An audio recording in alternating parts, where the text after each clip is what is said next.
Yes sir. हो गया sir? हो गया सर। ओके सर, ठीक है sir. Sir good evening to all of you again. हाँ, अच्छा तो देखो, जीएसटी क्लास है और आज मैं जीएसटी में एक फ्रेश टॉपिक स्टार्ट करूंगा। इससे पहले मैंने बस बेसिक्स ऑफ जीएसटी कराया। जिन लोगों का बेसिक्स ऑफ जीएसटी अभी नहीं हुआ है वो बाद में बेसिक्स ऑफ जीएसटी थोड़ा सा देखना है। सर तो फिर अगर बेसिक किसी का क्लियर नहीं है क्या आज दिक्कत होगा? नहीं सर, दिक्कत नहीं होगा, लेकिन बेसिक कर लेना पड़ेगा because basic is very important. तो मैं बहुत ज़्यादा कुछ नहीं किया, बस बेसिक किया और सप्लाई के बारे में कुछ आइडिया दिया, ठीक है। और अभी मैं जो बात करने जा रहा हूँ यह चार्ज अंडर जीएसटी। क्या बात करेंगे सर? Charge under.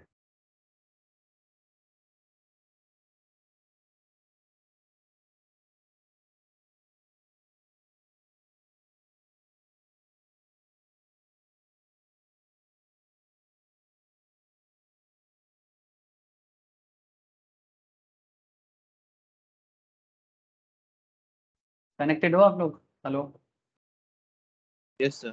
थोड़ा डिस्कनेक्ट हो गया था मेरे से, थोड़ा डिस्कनेक्ट हो गया, गलत जगह में क्लिक हो गया, ठीक है सर। अच्छा तो मैं जो आज जो डिस्कशन आपके साथ करने वाला हूँ ये है charge under GST. Charge in the sense क्या बताऊँ चार्ज के बारे में? मतलब जैसे हम लोग जीएसटी पेमेंट करते हैं ना, रेट है ना, किसी गुड्स में 5%, किसी में 12%, किसी में 18%, किसी में 28%, है ना। ये जो डिफरेंट रेट्स ऑफ जीएसटी ये भी तो चार्ज है। सर चार्ज का मतलब जानते हो? चार्ज एक लैटिन वर्ड है सर।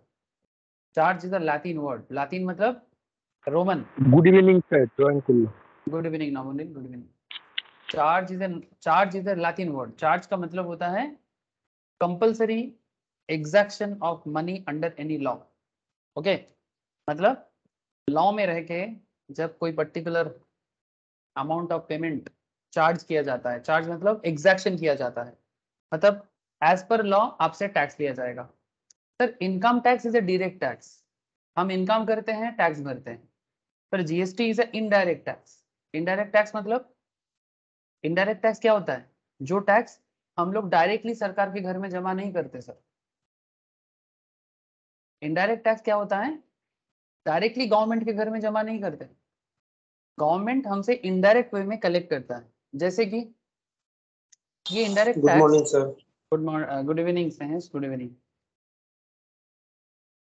अभी तो अच्छा, सूरज सूरज ढल गया, चांद उगन के हो गया सर, अभी इवनिंग का टाइम है। ओके महेश, ठीक है। अच्छा देखो सर, तो जो बात मैं कर रहा था कि इनडायरेक्ट टैक्स एक ऐसा टैक्स है जिसमें जो बेगर है ना सर, बेगर, बेगर मतलब भिखारी। भिखारी समझते हो ना आप लोग? भिखारी भी इनडायरेक्ट टैक्स पे करता है, मतलब जीएसटी पे करता है। पता है आप लोगों को?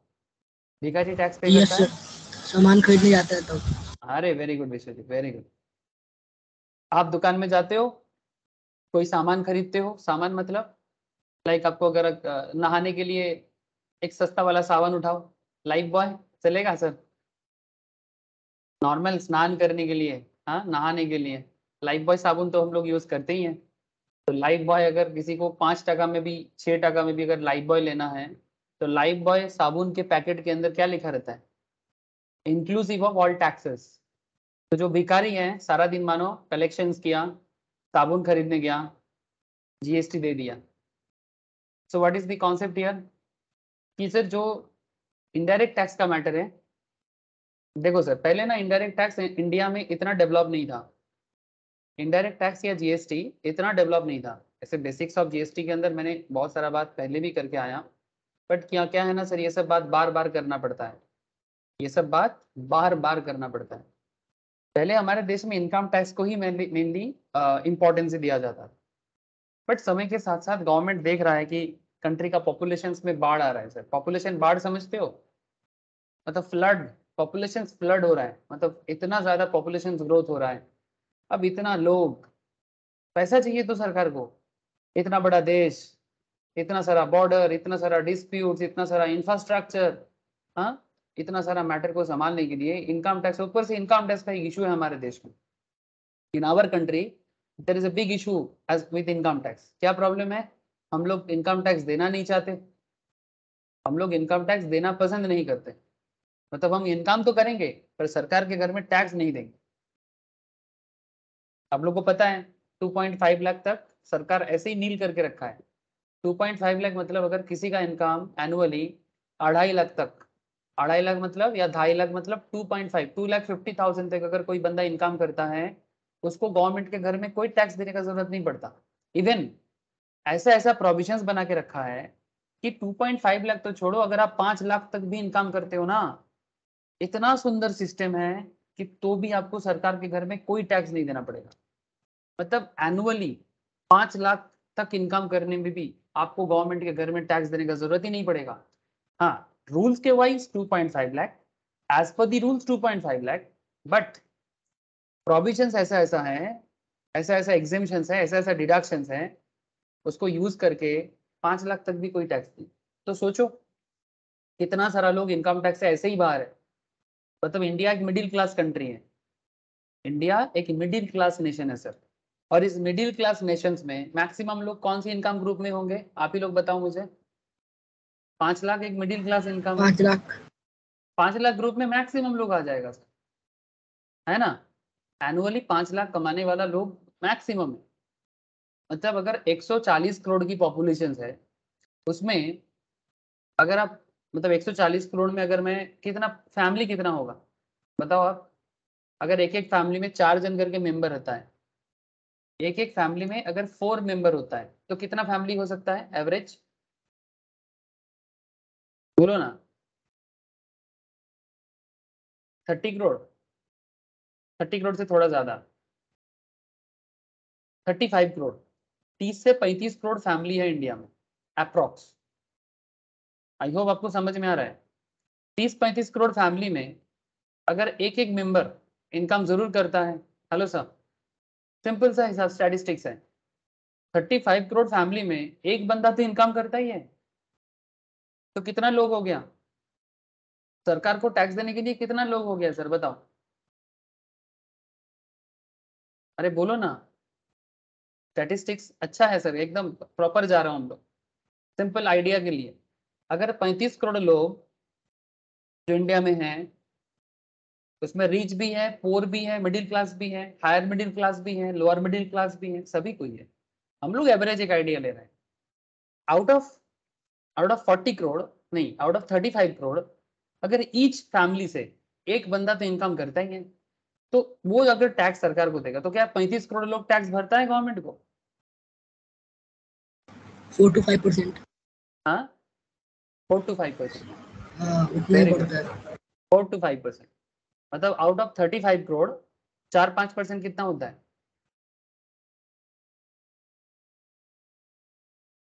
30 का 40, 4%, वही 1.2 करोड़। मैक्सिमम 2 करोड़ लोग टैक्स भरता है, मैक्स टू मैक्स 2 करोड़ लोग टैक्स भरता है सर। बाकी 30 करोड़ लोग टैक्स भरता ही नहीं है।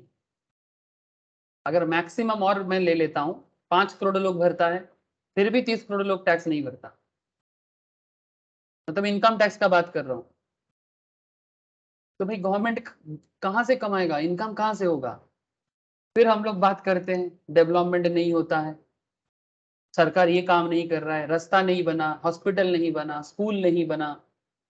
अरे बाबा, गवर्नमेंट का भी तो कुछ देखो, उस तो वो तो इनकम नहीं करेगा ना।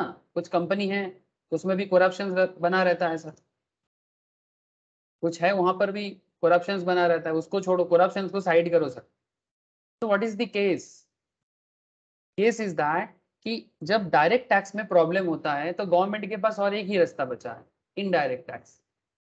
और इस इनडायरेक्ट टैक्स में जीएसटी गवर्नमेंट के लिए, जीएसटी गवर्नमेंट के लिए एक एकदम सर जैसे दुर्गा मैया का हथियार होता है ना, त्रिशूल की तरह है।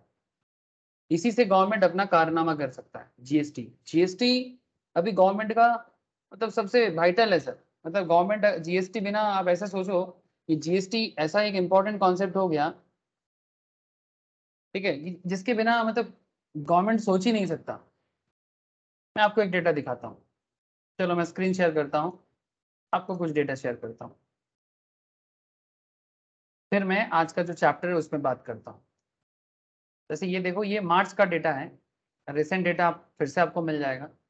ये मैं मार्च का बता रहा हूँ, आप अगर जुलाई अगस्त का भी देखना चाहते हो साइट से मिल जाएगा। ठीक है, आप इनडायरेक्ट टैक्स के साइट में जाओगे, मिनिस्ट्री ऑफ फाइनेंस के साइट में जाओगे, आपको वो डिटेल्स भी पता चल जाएगा। ये all time high gross GST collections था मार्च 2022 में। कितना कलेक्शंस किया?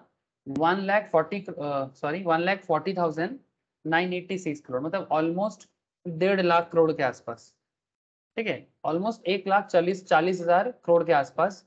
ये सिर्फ आपका जनवरी में, जीएसटी कलेक्शन मार्च में हुआ है, collected in the month of January 2022, मतलब पहले का रिकॉर्ड को तोड़ दिया। ठीक है, 1,42,000 पहले था, 1,40,000, उसके बाद ये और 2,000 करोड़ का जीएसटी कलेक्शन बढ़ा मार्च में। ठीक है, इस तरह से एवरी मंथ गवर्नमेंट का डेटा गवर्नमेंट रिलीज करता है, गवर्नमेंट अपना डेटा रिलीज करता है, और कौन सा स्टेट से कितना कलेक्शन होता है इसके बारे में भी गवर्नमेंट बताता है। आप यहाँ पर देख सकते हो, ये गवर्नमेंट का जो डेटा है जीएसटी कलेक्शंस में 2020-21 में 2020-21 में कितना कलेक्शंस किया, 2021-22 में गवर्नमेंट का कलेक्शंस का रेंज, मतलब रेंज क्या जा रहा है। जो येलो लाइन है, ये येलो लाइन 2020-21 को बता रहा है, कोरोना टाइम है। 21-22 कोरोना से थोड़ा रिवाइव हो रहा है। आपको पता है सर इस बार जीडीपी ग्रोथ क्या है? लेटेस्ट जीडीपी ग्रोथ का हिसाब पता है आप लोगों को? करंट जो इस क्वार्टर का जीडीपी, आज का ही न्यूज़ है सर। सर प्रेडिक्शन था आरबीआई का प्रेडिक्शन था 16% जीडीपी ग्रोथ होगा, पर सर 16% नहीं हुआ। तो जीडीपी ग्रोथ के साथ जीएसटी का क्या लेना देना? जीडीपी ग्रोथ के साथ जीएसटी का क्या लेना देना? अरे लेना देना है तो ना, क्योंकि जीडीपी तो तभी बढ़ता है जब देश में प्रोडक्शन बढ़ता है, देश में बिजनेस बढ़ता है, सेल बढ़ता है। हाँ बोलो প্রোডাক্টের सर। উপর প্রোডাক্টের উপর ডিপেন্ড করে তো জিএসটি আপ এন্ড ডাউন হয় তো ওই জন্য एग्जैक्टली सर। ठीक है, तो जीडीपी ग्रोथ अगर अच्छा हो रहा है मतलब आप समझो कि जीएसटी कलेक्शंस भी अच्छा होगा, जीएसटी कलेक्शंस भी अच्छा होगा। तो ओवरऑल इंडियन इकोनॉमी अप्रैल से जून quarter India economy grow 13.5%, but reserve bank का जो एस्टिमेशन था 13.5% ग्रोथ कोई मजाक नहीं है सर। डबल डिजिट में जीडीपी ग्रोथ वर्ल्ड में कहीं नहीं होता, चाइना कभी कर सकता था रिसेंट ट्रेंड में, लेकिन इस बार चाइना का सिचुएशन थोड़ा बिगड़ा हुआ है। हमारे यहाँ पर चाइना में बहुत ज़्यादा प्रॉब्लम चल रहा है, इंडिया में ग्रोथ बहुत ज़्यादा है, चाइना हमसे बहुत आगे है, कंपेयर नहीं करेंगे, लेकिन करंट जो ट्रेंड है उसमें इंडिया चाइना से थोड़ा बेहतर पोजीशंस में है ग्लोबली, और उसका रिसेंट जो जीडीपी ग्रोथ है इससे आप समझ सकते हो। इन 3 months June 30 was 13.5% higher than earlier year compared to 4.1% in January to March। January to March में 4.1% का ग्रोथ था, लेकिन अप्रैल टू जून में 13.5% का ग्रोथ है। इससे पहले ऐसा हुआ था अप्रैल टू जून 2021 में जब 20% का ग्रोथ हुआ था, that the pandemic depress level of year before. China's economy 0.4% in April June quarter, China का इकोनॉमी ग्रो हुआ है सर 0.4%, 0.4%। ये भारत के लिए क्या है? एक खुशखबरी है मतलब समझ रहे हो कुछ? ये भारत के लिए खुशखबरी है सर। क्यों खुशखबरी? इस बात का, चाइना का जो मार्केट है वो मार्केट इंडिया ले सकता है ना। तो ये आरबीआई का एस्टिमेशन था 16.2, बट अचीवमेंट हो गया 13.2। Results poll of economist predicted 15.2%, economist ने सोचा था 15.2 15.3 के आसपास होगा, बट ठीक है 13.2 में आया, थोड़ा सा नीचे एज पर इकोनॉमिस्ट का जो सोच था। मतलब पैंडेमिक से भारत किस तरह से अपने आप को बाहर कर रहा है ये भी हमें पता चल रहा है। ठीक है सर, बाद में और डिस्कस कर लेंगे, बट मेरा जो करंट डिस्कशंस आपके साथ में कर रहा था कि जीएसटी कलेक्शंस गवर्नमेंट पागल है इसके लिए, समझ रहे हो ना सर? क्योंकि इनकम टैक्स में कलेक्शन जो होता है वो तो होता है, वो तो मतलब स्टार्टिंग से आ रहा है, आफ्टर ब्रिटिश जाने के बाद से इनकम टैक्स ही एकमात्र इनकम का जरिया था। अब धीरे धीरे जीएसटी उसका जगह और ज्यादा ले लिया, बिकॉज जरूरी है, इनडायरेक्ट टैक्स है। अगर ऐसा बोला जाता है ना सर, जब सीधी उंगली से घी नहीं उगता तो क्या बोलते हैं, उंगली को टेढ़ा करना पड़ता है। इनडायरेक्ट टैक्स नाम ही है, बेसिक्स ऑफ जीएसटी का क्लास जिन लोगों का मिस है एक बार प्लीज गो थ्रू करें, ठीक है। मैं उन लोगों को शेयर कर दूंगा कुछ दिनों में, ठीक है सर। तो बेसिक्स एक बार कवर करते हैं सर। ये state wise growth of GST है मार्च 2022 का। ये डेटा भी आपके लिए इंपॉर्टेंट है क्योंकि करंट जो जीएसटी है वो कंजम्पशन बेस्ड है। कंजम्पशन मतलब, कंजम्पशन बेस्ड का मतलब जो स्टेट जितना ज्यादा कंज्यूम करता है वो स्टेट उतना ज्यादा जीएसटी कलेक्शन करता है। ये करंट है, डेस्टिनेशन बेस्ड है। पहले जो वैट होता था जीएसटी से पहले, उसमें जहां से ओरिजिन होता था वहां टैक्स ज्यादा कलेक्शन होता था।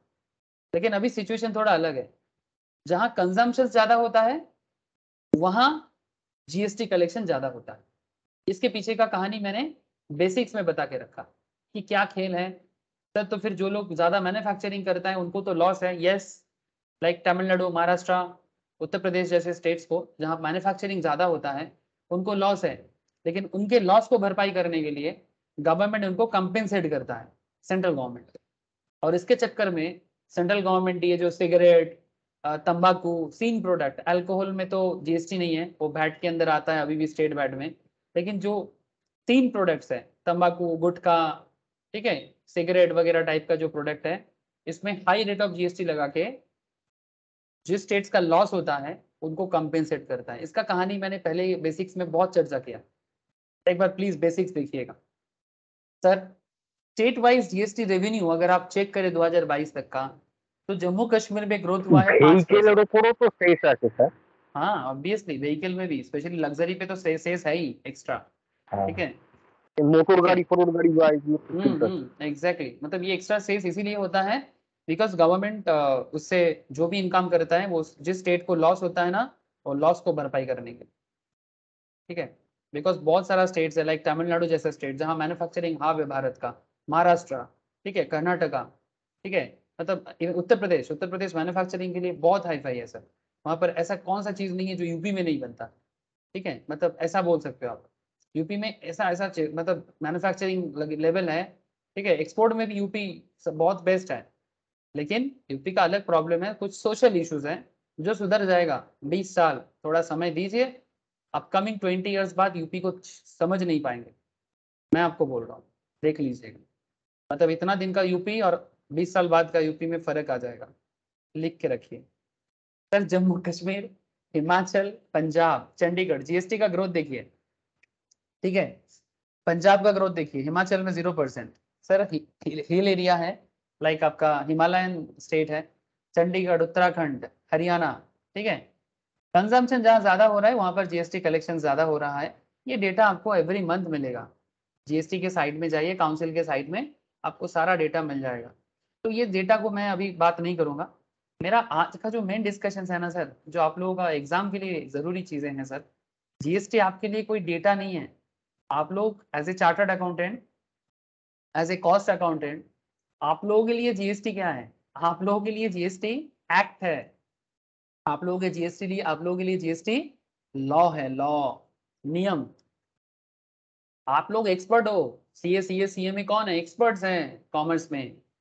आप लोगों को हर चीज का नॉलेज रखना है, जीएसटी का ईच एंड एवरी प्रोविजंस का नॉलेज रखना है। तो आप लोगों का मेन काम है ईच एंड एवरीथिंग को जानना। तो जैसे कि मेरा आज का डिस्कशन रहेगा चार्ज ऑफ जीएसटी के बारे में। एक बार बात कर रहा हूँ सर, बार बार बोलूंगा, बेसिक्स एक बार प्लीज एक बार देख लीजिएगा मेरे से लेके, मैं बहुत जल्दी शेयर करूंगा आप लोगों को बेसिक्स ऑफ जीएसटी, जिन लोगों का बेसिक्स मिस है या किसी कारण से हो नहीं पाया, ठीक है। तो सर चार्ज ऑफ जीएसटी क्या है, थोड़ा समझाइए ना सर। वही तो समझाने के लिए इतना सारा कहानी सुना रहा हूँ आप लोगों को कि ये जो गवर्नमेंट इतना कमाता है, इतना जरूर, मतलब ये देखने में 1,40,000 करोड़ सुनने में लगता है, बट इतना बड़ा देश को चलाने के लिए ना ये कुछ भी नहीं है। इतना बड़ा कंट्री को चलाने के लिए ये 1.5 लाख करोड़ कुछ नहीं है, ठीक है। तो सर कहने का मतलब क्या है? सर कहने का मतलब और कुछ नहीं कि गवर्नमेंट कोशिश करता है और कलेक्शंस बढ़े, और कलेक्शंस कैसे बढ़ेगा? जैसे जैसे बिजनेस बढ़ेगा, जैसे जैसे बिजनेस का ग्रोथ होगा। एक डेटा है सर, ये डेटा भी आप लोगों के लिए बहुत हेल्पफुल रहेगा। ये स्टेट वाइज जीएसटी कलेक्शन है 1920 का। इसमें पूरा इंडिया का मैप बना के, ये भी मैं जीएसटी काउंसिल के साइट से ही लिया था, ठीक है, gstcouncil.government.in।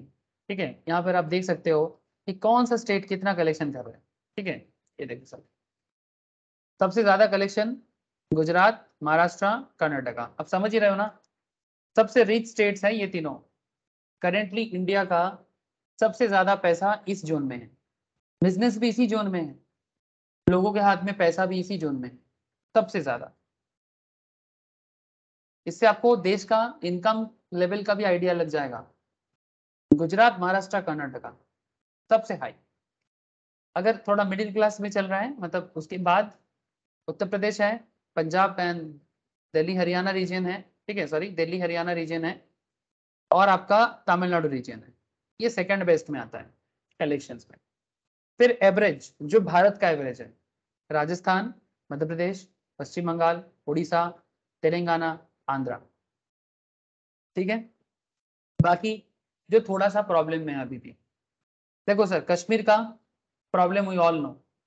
लद्दाख इतना दिन कश्मीर का ही पार्ट था, अभी थोड़ा अलग हुआ है। ठीक है, लेकिन लद्दाख के पास बहुत प्रॉमिसिंग एरिया है। जम्मू कश्मीर, लद्दाख टूरिस्ट बेस्ड में इतना इनकम कर सकता है, मैं क्या बताऊं आपको। नॉर्थ ईस्ट, इसको भी टूरिस्ट मैप में बहुत जल्दी जल्दी डेवलप करना चाहिए। अगर ये सब एरिया में टूरिस्ट के थ्रू से बहुत कुछ हो सकता है, it's a very important part. और कुछ प्रॉब्लम है बिहार में, झारखंड में, छत्तीसगढ़ में। West Bengal is also in crisis area, but ठीक है, वो प्रॉब्लम अलग प्रॉब्लम है। तो कुछ एरिया थोड़ा पीछे जा रहा है, वो भी आगे आ जाए बहुत अच्छा रहेगा। मतलब पूरा भारत ब्लू हो जाना चाहिए सर। अगर भारत को डेवलप एक भारत देखना चाहते हो, गुजरात, महाराष्ट्र, कर्नाटका का जो सिचुएशंस है, ये पूरा भारत का पिक्चर होना चाहिए। ये सिर्फ 3 स्टेट का पिक्चर नहीं होना चाहिए। जैसे आप लोगों को पता है ना, बुलेट ट्रेन का जो न्यू रूट बन रहा है, वो गुजरात, बैंगलोर, आपका मुंबई से लेके अहमदाबाद का बन रहा है। क्यों? क्योंकि पता है गवर्नमेंट को कि इस एरिया में बुलेट ट्रेन में, मतलब डेली अप एंड डाउन के लिए अगर 10,000 तक का भी टिकट हो जाए ना एक दिन का, तो यहाँ का लोग, मैक्सिमम ऐसा लोग हैं जो डेली अप डाउन करेगा 5,000 6,000 का टिकट से। एक टिकट, बुलेट ट्रेन का टिकट मोटा मोटी राजधानी का फर्स्ट क्लास के टिकट की तरह होने वाला है। ठीक है, या फिर एरोप्लेन का इकोनॉमी क्लास की तरह। तो 5,000 का टिकट काट के एक दिन में ट्रेन में चढ़ के मुंबई टू गुजरात आना जाना करना। ठीक है, नेक्स्ट बुलेट ट्रेन का प्रोजेक्ट मेरे को लग रहा है कि मुंबई टू बैंगलोर होना चाहिए।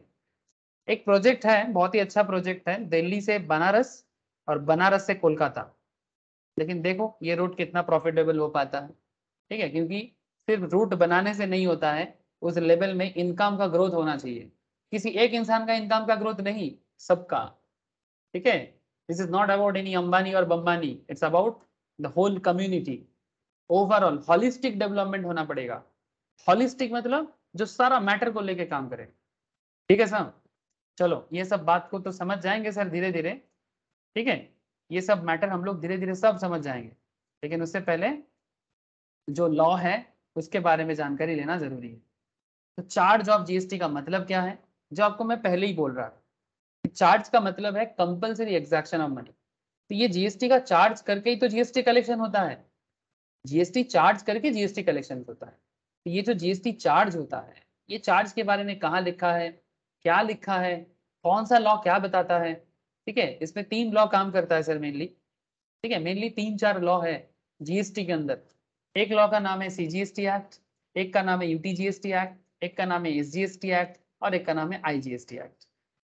सर तभी तो जीएसटी हो गया। हाँ सर, सभी जीएसटी है।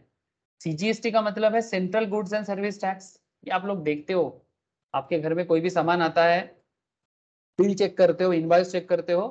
अगर इंट्रा स्टेट है, से फॉर एग्जांपल वेस्ट बंगाल के अंदर ही कोई गुड्स एक जगह से दूसरे जगह जा रहा है, इंट्रा स्टेट, इंट्रा मतलब within the state. Say for example Siliguri to Kolkata, अगर कोई प्रोडक्ट का ट्रांजैक्शन हो रहा है, मतलब ये इंट्रा स्टेट है।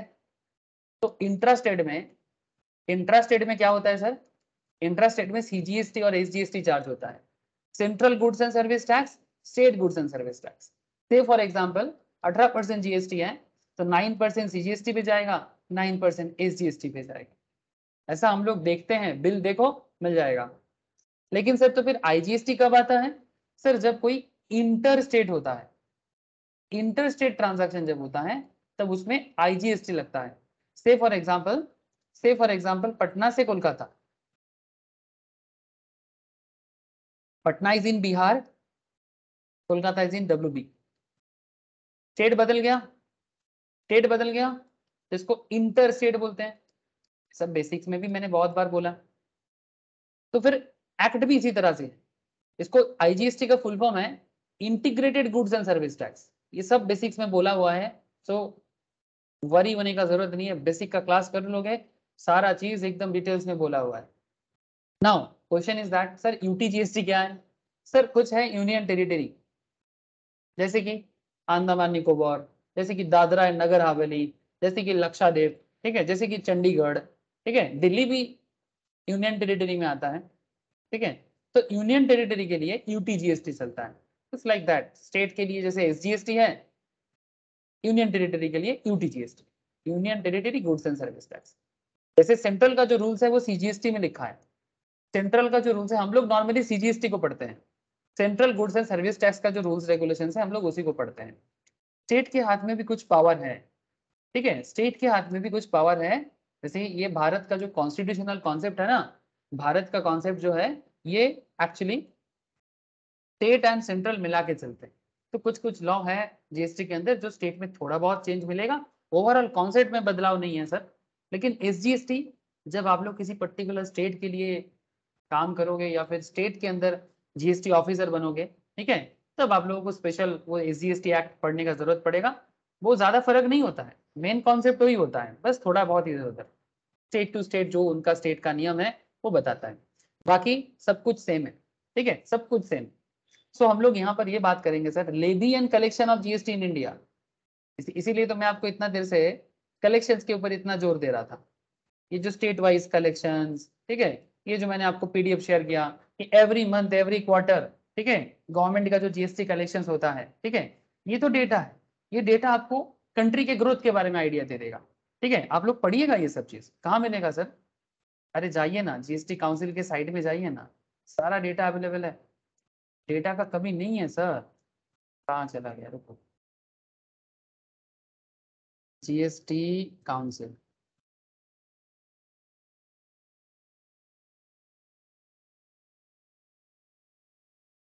इसके यहाँ पर जाइएगा, आपको हर मंथ का डिटेल्स मिल जाएगा, कब क्या हो रहा है। आप देख ही पा रहे हो सर, सरकारी साइट है, ministry of finance, Nirmala Sitharaman ji, ठीक है। तो आप यहाँ पर जाके जीएसटी रिलेटेड जो भी हम लोग क्लास में डिस्कस करते हैं उसका भी डिटेल्स आपको यहाँ पर मिलेगा। ये देखिए सीजीएसटी, आईजीएसटी, यूटीजीएसटी, एसजीएसटी। अभी मैं ये चारों मैटर में बात कर रहा था, ये देखो ये चारों मैटर के ऊपर अलग अलग कॉलम बना हुआ है, ठीक है। अगर आप जो भी जीएसटी में हो रहा है, ठीक है, या स्टेट गवर्नमेंट जीएसटी वेबसाइट में जाना चाहते हो चले जाओ, ठीक है। ये जो भी आप यहाँ पर देख रहे हो ना, ये हर एक चीज आपको धीरे धीरे समझ में आ जाएगा, लेकिन उसके लिए जीएसटी में नॉलेज गैदर करना हो, ठीक है। जीएसटी रेट्स क्या चल रहा है करेंटली, ठीक है, कंपेंसेशन क्या चल रहा है, जीएसटी नॉलेज, जीएसटी हेल्प। एक सेकेंड, स्टेट वाइज जो डेटा एवरी टाइम निकलते हैं वो भी यहीं पर मिलता है, जीएसटी सिस्टम स्टैटिस्टिक्स। तो ठीक है, वो मुझे बाद में दिखेगा ना, मैं आपको बताता हूँ कौन सा पॉइंट में जाके मिलता है, मैं बाद में दिखा दूंगा, ठीक है, जो एक्चुअली जहाँ से मैंने डाउनलोड किया था, ठीक है सर। अब ये सब डाउनलोड आपको ऑटोमेटिक सीख जाओगे, ऐसा कोई बड़ी बात नहीं है। अच्छा, हम लोग तो फिर क्या बात करेंगे, जीएसटी लेवी। लेवी का क्या मतलब होता है? जीएसटी लेवी का क्या मतलब होता है? लेवी का मतलब होता है गवर्नमेंट कौन से प्रोडक्ट में क्या जीएसटी चार्ज करता है, कौन से सर्विस में क्या जीएसटी चार्ज करता है। लेवी, लेवी होगा फिर कलेक्शंस होगा। लेवी मतलब चढ़ाना, इट्स लाइक टैक्स चढ़ाना, ठीक है, it's like levy, levy and collection of GST, ठीक है। इसमें आपको अलग अलग लॉ में क्या एक्सटेंशन एंड कमेंसमेंट है, levy and collection of CGST, IGST, and very important part composition levy. Sir ये क्या है कॉम्पोजिशन लेवी? सर कॉम्पोजिशन में वो लोग आ जाते हैं जो रेगुलर जीएसटी में नहीं आता, कॉम्पोजिशंस लेवी है। क्या होता है कॉम्पोजिशंस में? मतलब आप बिजनेस करते हो, सरकार के घर में जीएसटी देते हो, बट आपको ना आईटीसी नहीं मिलता। सर क्या है ये बात, मुझे समझ में नहीं आया, सर समझाऊंगा। जब आपको मैं कॉम्पोजिशन प्लेयर के बारे में बताऊंगा, ये कॉम्पोजिशन लेवी वाले जो होते हैं ना, वो गवर्नमेंट को जीएसटी देता है, बट वो गवर्नमेंट से इनपुट क्रेडिट नहीं ले पाता। अब आपके मन में चल रहा है सर इनपुट क्रेडिट क्या है, इसके लिए मैं आपको बेसिक का क्लास शेयर करूंगा, जिन लोगों का बेसिक नहीं है वहां पर मैंने इनपुट टैक्स क्रेडिट के बारे में बात किया। डोंट वरी, मैं यहाँ पर भी आईटीसी के बारे में बात करूंगा कि आईटीसी जीएसटी का सबसे हॉट टॉपिक है। इवन आईटीसी के ऊपर एक स्पेशल चैप्टर भी होता है only about ITC, input tax credit. It's a very important concept sir, VVIP concept है ये, मतलब जीएसटी का जान है आईटीसी। ये नहीं जाना तो क्या जाना, बट बताएंगे समय आने पे सब पता चलेगा। सर हाँ बोलो सर। अच्छा बोल रहा हूँ सर, ये तो ठीक है, मगर कोई कोई गुड्स होता है जो नॉन टैक्सेबल होता है, क्या जीरो टैक्स होता है, तो उन लोगों को भी रिटर्न भरना पड़ता है? हाँ ठीक है, जीरो होता है, एग्जेम्प्टेड होता है, 0% का कॉन्सेप्ट भी है, नील रेटेड भी होता है और एग्जेम्प्टेड भी होता है। अगर गुड्स एग्जेम्प्टेड है तो रिटर्न का जरूरत नहीं है, वो उसके लिए एक चैप्टर आएगा जिसको हम लोग मतलब जीएसटी रिटर्न फाइलिंग के नाम पे पढ़ेंगे, ठीक है, तब हम लोग उसके डिटेल्स में बात करेंगे, ठीक है। जीएसटी रिटर्न के ऊपर एक स्पेशल चैप्टर आएगा जहाँ पर रिटर्न भरने के टाइम पे क्या किसको रिटर्न भरना है किसको नहीं भरना है इसके बारे में बात करेंगे, ठीक है। एकदम एक्सपर्ट बन के ही छोड़ेंगे सर, डोंट वरी, ठीक है। लेकिन थोड़ा अभी चार्ज क्या है उसके बारे में बात कर लेते हैं सर, ठीक है सर। जीएसटी एक्सपर्ट बनना ही है सर। अच्छा देखो, now question is that power to levy tax is drawn from the constitution of India। अब देखो ये जो जीएसटी जो लगाया जाता है, जो चार्ज किया जाता है, ये कहाँ से, ये पावर कहाँ से मिला, ये जो ताकत कहाँ से आया सरकार को। देखो भाई सरकार ना, जब तक सरकार के हाथ में पावर नहीं आता सरकार कोई काम नहीं कर पाता, क्योंकि ये डेमोक्रेसी है, राजा का आईन नहीं है। डेमोक्रेटिकली पार्लियामेंट में कॉन्स्टिट्यूशंस में पास होना पड़ता है, तब जाके आप कोई काम कर सकते हो। मन मर्जी नहीं होता कि मेरा मन हुआ मैं करूंगा, ऐसा नहीं है। आपको पार्लियामेंट में, राज्यसभा में, लोअर हाउस में, अपर हाउस में, संविधान का 2 हाउस है ना, जो लोग सीएस का पढ़ाई करते हो, सीएस एग्जीक्यूटिव में, सीएस एग्जीक्यूटिव लेवल में कॉन्स्टिट्यूशंस का डिटेल्स डिस्कशंस होता है, संविधान का जो मेन आर्टिकल्स हैं पढ़ाया जाता है सर। सीएसईएम में संविधान के बारे में उतना ज्यादा स्कोप नहीं दिया गया है, बट फिर भी जानना चाहिए सर, संविधान के बारे में जानना चाहिए, ठीक है। सो पावर टू लेवी, लेकिन हाँ जितना जरूरी है अभी जान लो, power to levy tax is drawn from the constitution of India to pave way for the introduction of GST. 101st Constitutional Amendment Act 2016 was passed. By virtue of this act, enabling provision was made to levy GST on supply of goods or service or both in India. Central excise duty, state VAT in certain state-specific taxes and service taxes were subsumed into a comprehensive GST. Actually क्या है, basics में मैंने ये सब बता के रखा था कि पहले ना बहुत सारा टैक्स हुआ करता था, जैसे कि सेंट्रल एक्साइज ड्यूटी होता था, स्टेट लेवल में वैट होता था, स्टेट स्पेसिफिक कुछ टैक्सेस होता था, entertainment taxes, octroi, entry tax, ठीक है, बहुत सारा टैक्सेस, स्टेट स्पेसिफिक टैक्सेस जो स्टेट गवर्नमेंट लेता था, सर्विस टैक्सेस, ये सब मिला जुला के टैक्स होता था। ये सब मैंने बेसिक में बताया। लेकिन अभी क्या हो गया, इतना सारा टैक्स सबसम्ड हो गया, सबसम्ड मतलब मिल गया, मार्च कर दिया गया, मार्च करके one nation one tax, one nation one tax, और नाम क्या हो गया, GST, goods and service tax into comprehensive GST. 2017 1 जुलाई से आया। उससे पहले क्या था, अलग अलग डिपार्टमेंट, अलग अलग टैक्सेस, मैन्युफैक्चरिंग करो तो एक्साइज भरो, स्टेट में बिजनेस करो वैट भरो, सर्विस लेने जाओ सर्विस टैक्स भी दो, अगर प्रोडक्ट है तो वैट भी दो। अगर आप लोग 2017 से पहले रेस्टोरेंट में खाना खाने जाते थे, किसी को अगर रिमेंबर है तो, सर्विस टैक्स भी भरते थे और वैट भी भरते थे।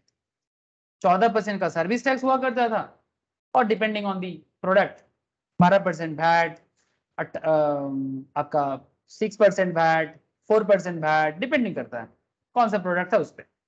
लेकिन अभी ऐसा नहीं है, अभी सब कुछ मार्ज हो गया, मार्ज करके एक सिंगल टैक्स आ गया। रेट बढ़ा है लेकिन सभी डिपार्टमेंट को एक पर्टिकुलर डिपार्टमेंट में कन्वर्ट कर दिया।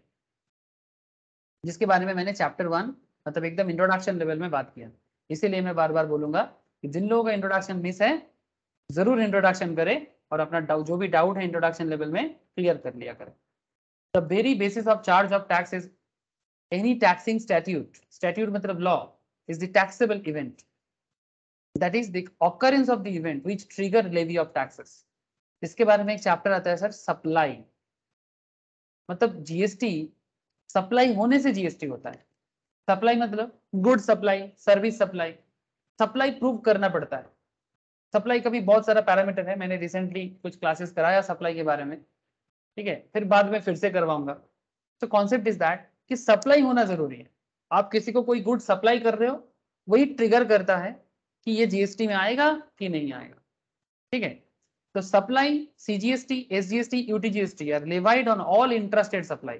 अब आपके मन में फिर से चल रहा है सर इंट्रास्टेट मतलब, सर जब आप स्टेट के अंदर काम करते हो, जब आप सेम स्टेट के अंदर, जैसे कि मैं आपको दिखाया, इधर बंगाल के सिलीगुड़ी है, इधर कोलकाता है, तो सिलीगुड़ी से कोलकाता विद इन स्टेट है, ठीक है, या फिर मुंबई से पूना, मुंबई से पूना विद इन स्टेट है।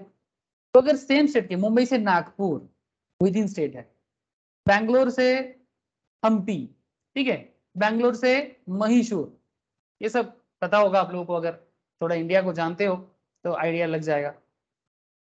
चेन्नई से कोयम्बटूर, बड़े बड़ा शहर का नाम ले रहा हूं मैं थोड़ा, ठीक है, मेन सिटी जो हर एक स्टेट के अंदर है।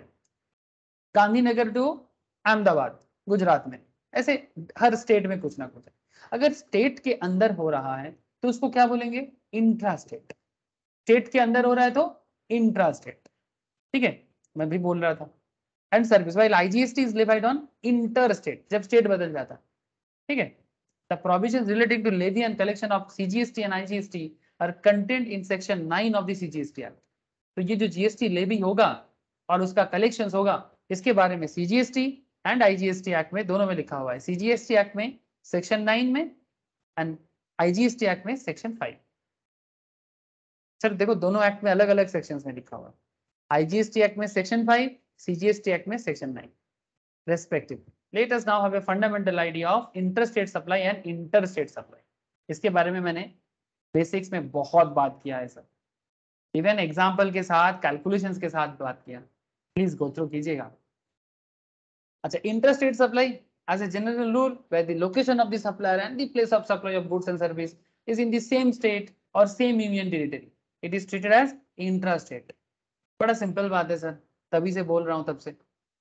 और इंटर मतलब जब स्टेट बदल जाए, जब स्टेट बदल जाए, एक लोकेशन से, एक स्टेट से, महाराष्ट्र से कोलकाता, अगर मतलब मुंबई से कोलकाता, दिल्ली से चेन्नई, चेन्नई से बैंगलोर, बैंगलोर से हैदराबाद, हैदराबाद से अहमदाबाद, अहमदाबाद से श्रीनगर, श्रीनगर से लुधियाना, लुधियाना से लखनऊ, लखनऊ से चंडीगढ़, कहीं भी चले जाओ सर, स्टेट चेंज हो रहा है।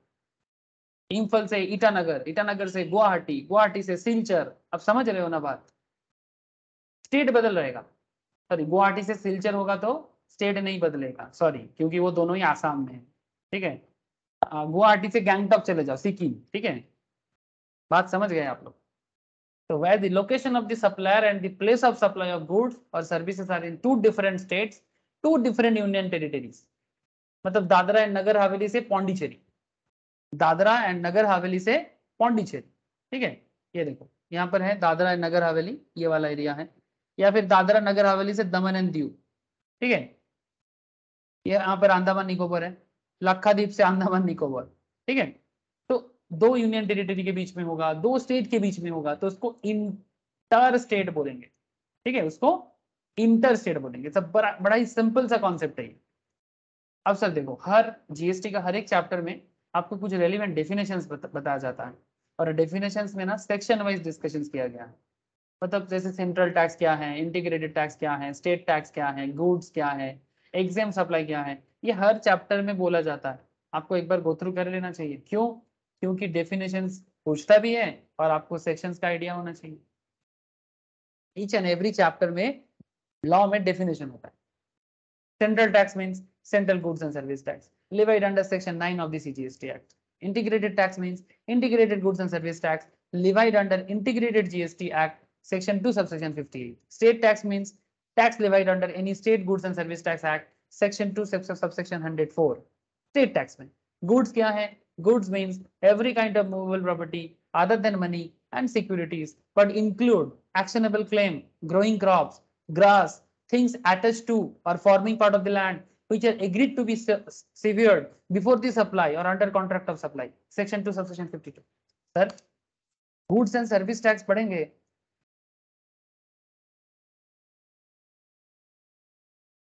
और गुड्स क्या है जानेंगे नहीं?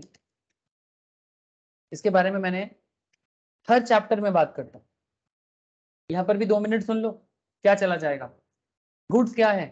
गुड्स मतलब every kind of movable property, जो प्रॉपर्टी मूव करता है, जो प्रॉपर्टी मूव करता है, हर तरह का movable property other than money, money को छोड़ के, मनी को छोड़ के एंड सिक्योरिटीज को छोड़ के, but includes actionable claim. Actionable claim like insurance claim, rent, ठीक है, ये सब होता है ना। इंश्योरेंस क्लेम हो सकता है, रेंट हो सकता है, ये सब में जीएसटी आता है। ग्रोइंग क्रॉप्स, क्रॉप मतलब अरे बाबा पेड़ में मानो चावल उग रहा है, मतलब धान, पैडी, एग्रीकल्चरल फील्ड में है, अभी तक प्रॉपर्टी बना नहीं है, अभी भी पेड़ के साथ जुड़ा हुआ है। ग्रोइंग क्रॉप बना नहीं है, बनेगा, लेकिन वो भी गुड्स के अंदर काउंट होता है। ग्रास, जमीन से जुड़ा हुआ, ग्रास का बहुत दाम होता है, ग्रास को लेके बहुत सारा बिजनेस होता है। एंड थिंग्स अटैच्ड टू और forming part of land which are agreed to be severed before supply और अंडर कॉन्ट्रैक्ट ऑफ सप्लाई, वो गुड्स में आ जाएगा। सेक्शन 2 सबसेक्शन 52 इसके बारे में बात करता है। सर ऐसा डिफरेंट डेफिनेशंस के बारे में मैंने प्रीवियस बेसिक्स चैप्टर में भी बोला, आप लोग प्लीज एक बार देखिएगा। एग्जाम सप्लाई, कुछ ऐसा गुड्स एंड सर्विस है जिसमें जीएसटी नहीं लगता, means supply of any goods और सर्विस और both which attract nil rate of tax which may be fully exempt from tax under section 11 or under section 6 of IGST, integrated goods and service tax, and include non-taxable supplies, include non-taxable supplies, मतलब जिसमें tax नहीं लगता। exempted goods, इसका एक पूरा chapter आएगा exempted का, GST exemptions के बारे में मैं पूरा चैप्टर पढ़ाऊंगा, डोंट वरी, और मजा आएगा उस पर। टर्नओवर का कॉन्सेप्ट है, एग्रीगेट टर्नओवर, क्योंकि एग्रीगेट टर्नओवर पे डिपेंड करता है कि एक बिजनेसमैन जीएसटी के अंदर रजिस्टर्ड होगा कि नहीं। कुछ स्टेट हैं जहां पर 40 लाख का टर्नओवर का लिमिट है, कुछ स्टेट है जहां पर 20 लाख है, कुछ स्टेट है जहां पर 10 लाख है, ठीक है, ये स्टेट टू स्टेट डिफर करता है। इसके बारे में भी बेसिक्स में पूरा डिस्कशन है। Aggregate turnover, aggregate value of all taxable supplies excluding the value of inward supply on which tax is payable by a person on reverse charge basis. इसके बारे में बहुत इंटरेस्टिंग चर्चा होने वाला है सर इस चैप्टर में। Reverse charge very important concept. Exempt supply, export of goods, service or both, interstate supply of persons having the same permanent account number, PAN number same होना चाहिए on all India basis, but exclude central tax, state tax, Indian territory tax, integrated tax and cess. इसको aggregate turnover बोलते हैं। Aggregate turnover क्या है ये मैंने basics में बोला, फिर से इसके बारे में चर्चा होगा, लेकिन ये डेफिनेशंस है, मैं इस पर भी ज्यादा बात नहीं करूंगा सर, ठीक है। यहाँ पर बिजनेस क्या है उसके बारे में भी मैं पहले बात कर चुका। ये हर चैप्टर के पहले ना बिजनेस क्या है, कंसिडरेशन क्या है, ठीक है, पर्सन कौन है, इनकम टैक्स में भी बोला जाता है, यहाँ पर भी बोला गया है, ठीक है। पर्सन मतलब जिनका टैक्स कैलकुलेशन होता है उनका, उनको पर्सन बोलते हैं। सेक्शन 2 सबसेक्शन 84 ऑफ जीएसटी में बोला गया है, जैसे कि इंडिविजुअल, जैसे कि एचयूएफ, जैसे कि कंपनी, फार्म, एलएलपी, ठीक है, एसोसिएशन ऑफ पर्सन, ठीक है, बॉडी कॉर्पोरेट, बहुत सारा है जिनके ऊपर जीएसटी लगता है। Local authority, central government, state government, trust, every artificial juridical person not following above, ठीक है, society registration under society act, सभी कोई जीएसटी के परव्यू में आ जाता है। पर्सन कहा जाता है इनको। सर ये डेफिनेशन जानना पड़ेगा क्या? अरे हाँ जानना पड़ेगा ना, बिल्कुल जानना पड़ेगा। रिवर्स चार्ज क्या होता है मैं बात करूंगा सर, इसी चैप्टर में बात करूंगा। सर्विस के बारे में बोला, सप्लायर के बारे में बोला, taxable supply, non taxable supply, taxable person, सब डेफिनेशंस एक बार प्लीज गो थ्रू कर लीजिएगा, ठीक है। Extend and commencement of GST law, central goods and service tax act 2017 extends to the whole of India, पूरा भारत में है। पहले एक समय था बहुत सारा नियम कश्मीर पे नहीं लगता था, जम्मू एंड कश्मीर पे नहीं लगता था, बट आजकल ऐसा नहीं है, एकदम जीएसटी कंप्लीटली कश्मीर पे भी लगता है, ठीक है, क्योंकि Kashmir is a integral part of India, Kashmir is an integral part of India. जो स्पेशल रूल्स पुराने समय में गलती हो गया था, किससे? नेहरू जी से, वो गलती सुधार लिया गया। ठीक है, एक देश में दो निशान, दो विधान और दो प्रधान नहीं हो सकता। देश जब एक है, निशान भी एक रहेगा। निशान मतलब झंडा, फ्लैग, नेशनल फ्लैग। ठीक है, एक देश में दो विधान, विधान मतलब लॉ। कश्मीर का लॉ अलग, इंडिया का लॉ अलग, तो फिर कश्मीर भारत का कैसे होगा? एंड प्रधान, कश्मीर का चीफ मिनिस्टर उनका सब कुछ बताएगा और भारत का प्राइम मिनिस्टर अलग, ऐसा नहीं होता। ठीक है, article 370, I hope you all know sir. हटाया क्या? पाकिस्तान तिल मिला रहा है, हाँ तिल मिलाने दो, कोई फर्क नहीं पड़ता। कश्मीर कश्यप ऋषि का जगह है सर, कश्यप ऋषि का जगह है। बहुत लोगों का गोत्र होता है कश्यप, ठीक है, तो कश्यप ऋषि का जगह है और ये भारत नहीं है, ये बोलना इतिहास को झुटलाना हो जाएगा। फिर इंडिया का मतलब देखो, लॉ में इंडिया का भी मतलब बताया जाता है कि इंडिया का क्या मतलब है। जानते हो आप लोग इंडिया का मतलब? हम लोग को क्या लगता है? इंडिया मतलब भारत का मैप ही भारत है ना? यही सोचते हैं ना हम लोग। देखो सर, एक लॉ को जानना मतलब सिर्फ लॉ को जानना नहीं होता। एक लॉ को जानना मतलब उस देश को जानना होता है। उस देश के बारे में लॉ भी बताता है कि भाई आप कौन से देश में हो, उस देश का कानून समझो, उस देश को समझो। भारत बोलने से सबको लगता है ये है भारत, ये है भारत। जो आउटर लाइन ऑफ भारत है, हम लोग उसी को भारत समझते हैं। ये बात मैंने इनकम टैक्स में भी करता हूँ, बट यहाँ पर भी बात उठा तो कर लेते हैं सर। सिर्फ ये जो आउटर लाइन है ना, यही भारत नहीं है सर, भारत इससे भी बड़ा है। सर कैसे? कैसे भारत इससे भी बड़ा है? इसको समझने के लिए आपको इंडिया का मतलब समझना पड़ेगा, जो जीएसटी एक्ट में बोला है। कहाँ बोला है? CGST act 2 subsection 56। इंडिया का क्या मतलब बोला है जानते हो?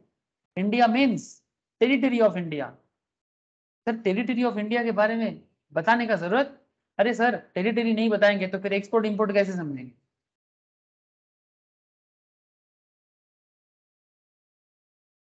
क्योंकि एक्सपोर्ट इंपोर्ट पे भी तो जीएसटी लगता है, इंपोर्ट पे जीएसटी चार्ज होता है सर। एक्सपोर्ट जीएसटी फ्री है, लेकिन इंपोर्ट पे जीएसटी लगता है। गवर्नमेंट इंपोर्ट करके भी जीएसटी कलेक्ट करता है, जो भी इंपोर्ट करता है जीएसटी देके फिर सामान लाना पड़ता है।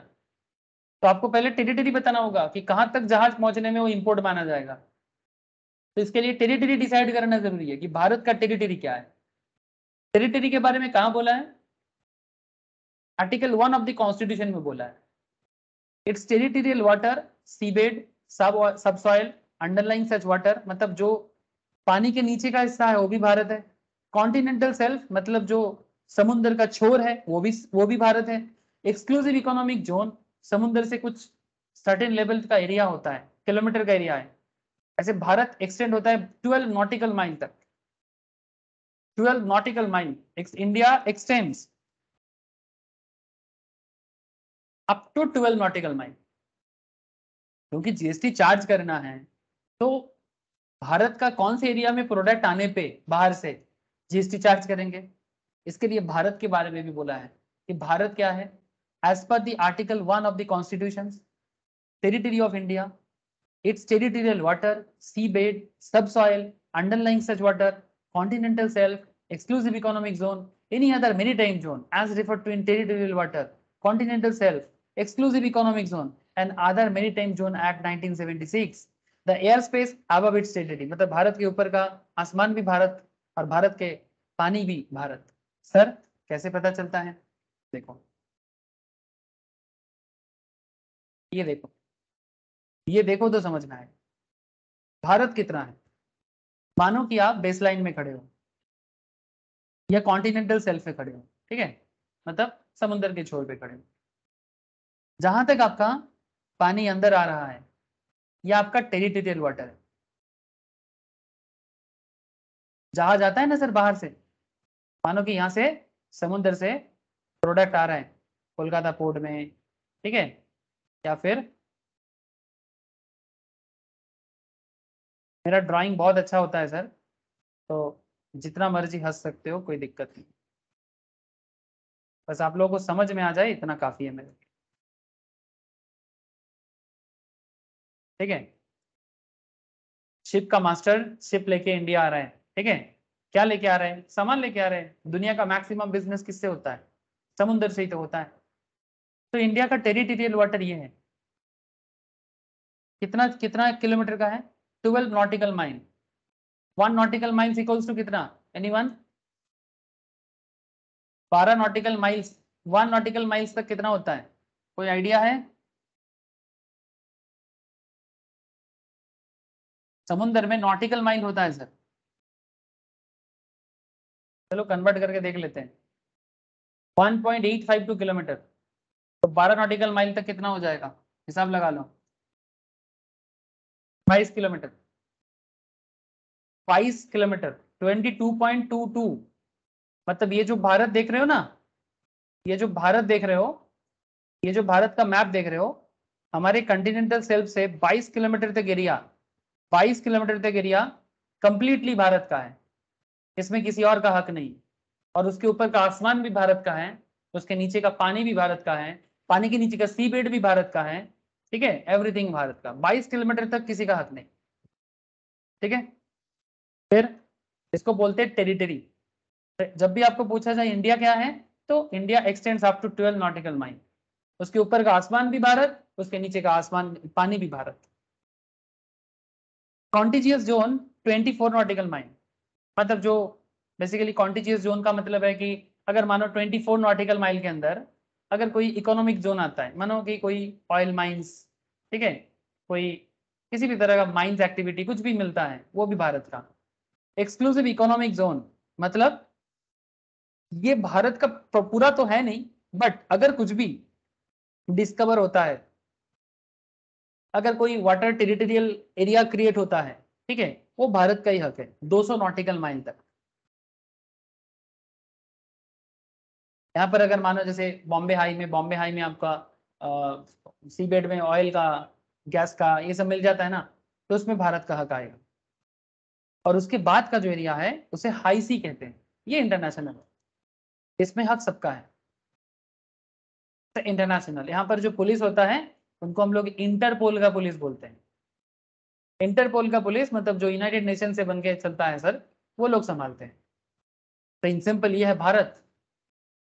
तो इसके अंदर जब भी बाहर से जहाज आता है ना, जैसे ही वो एक्सक्लूसिव इकोनॉमिक जोन में आ जाए, कस्टम वाटर है ये कस्टम वाटर है।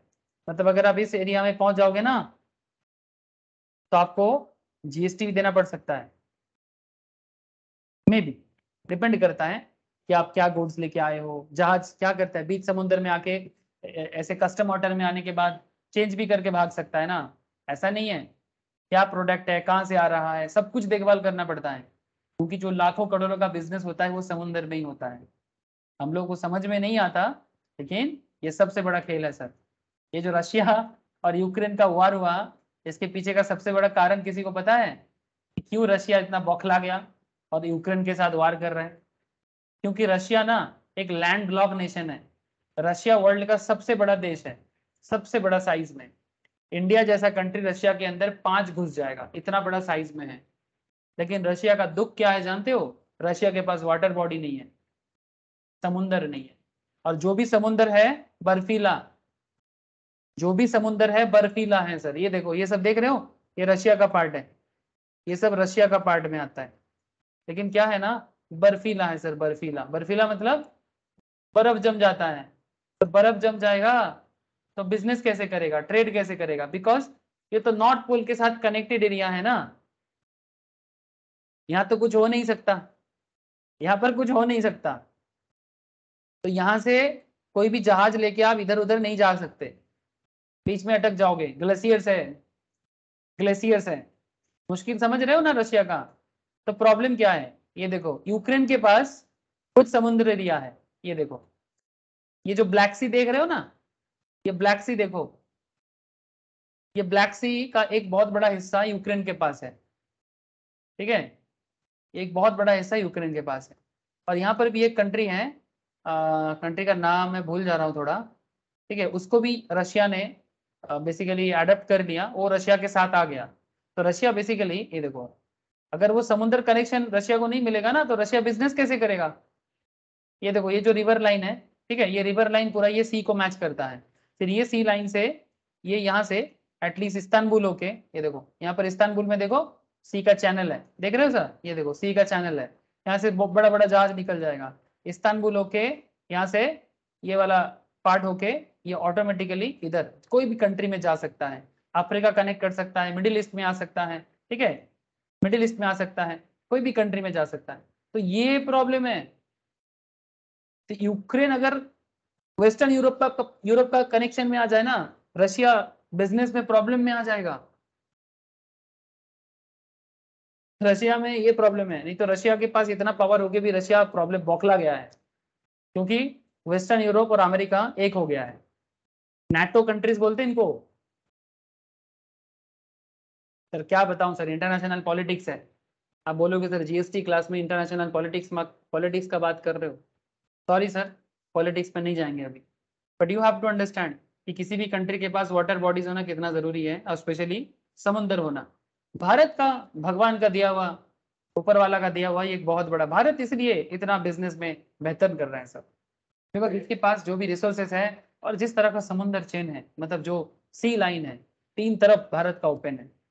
इसका प्रॉब्लम भी झेलना पड़ता है हमें, साइक्लोन आता है हर साल, ऐसे देखो ना दुर्गा पूजा आ रहा है ना, अब देखो साइक्लोन आएगा, 2-3 साइक्लोन आएगा ही आएगा, देख लेना आप, ठीक है, साइक्लोन का भी सामना करना पड़ता है, अलग बात, बट नेचुरली भी ये बहुत इंपॉर्टेंट है।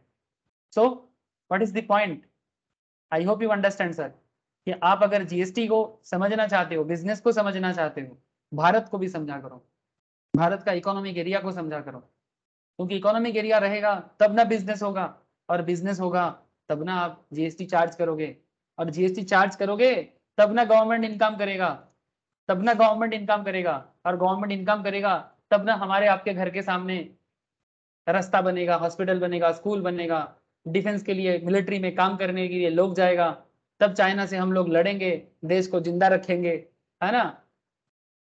ये बहुत बड़ा इशू है सर, ठीक है, जीएसटी कलेक्शंस का मैटर कोई आम बात नहीं है। तो आप लोग as a chartered accountant, as a cost accountant, आपको लॉ जानना है, आपको लॉ जानना है, ठीक है। चलो सर ठीक है, अब मेन पॉइंट पे आ जाते हैं सर। कहानी बहुत सुन ली आप लोग, हाँ, कहानी बहुत सुन ली है। Levy and collection of CGST IGST, section 9 of CGST act and section 5 of IGST act, इसका एनालिसिस करते हैं, ठीक है, चार्ज ऑफ जीएसटी को एनालिसिस करते हैं। चलो अब एकदम हार्डकोर लॉ पार्ट में आ रहे हैं सर, धीरे धीरे धीरे धीरे अंदर घुस रहे हैं सर, रेडी रहना। एग्जाम का जो सवाल जवाब होता है यहाँ से होता है, और डेफिनेशन इंपॉर्टेंट है, क्या पता कौन सा डेफिनेशन पूछ ले, और कभी जरूरत पड़े तो लिखना पड़ेगा एज पर द लॉ, और लॉ का लैंग्वेज को चेंज नहीं कर सकते, समझना होगा और समझ के मगअप करना होगा। You have to understand first then mug up properly. Law को चेंज नहीं कर सकते, सेक्शन को चेंज नहीं कर सकते, सेक्शन गलत नहीं होना चाहिए, ठीक है।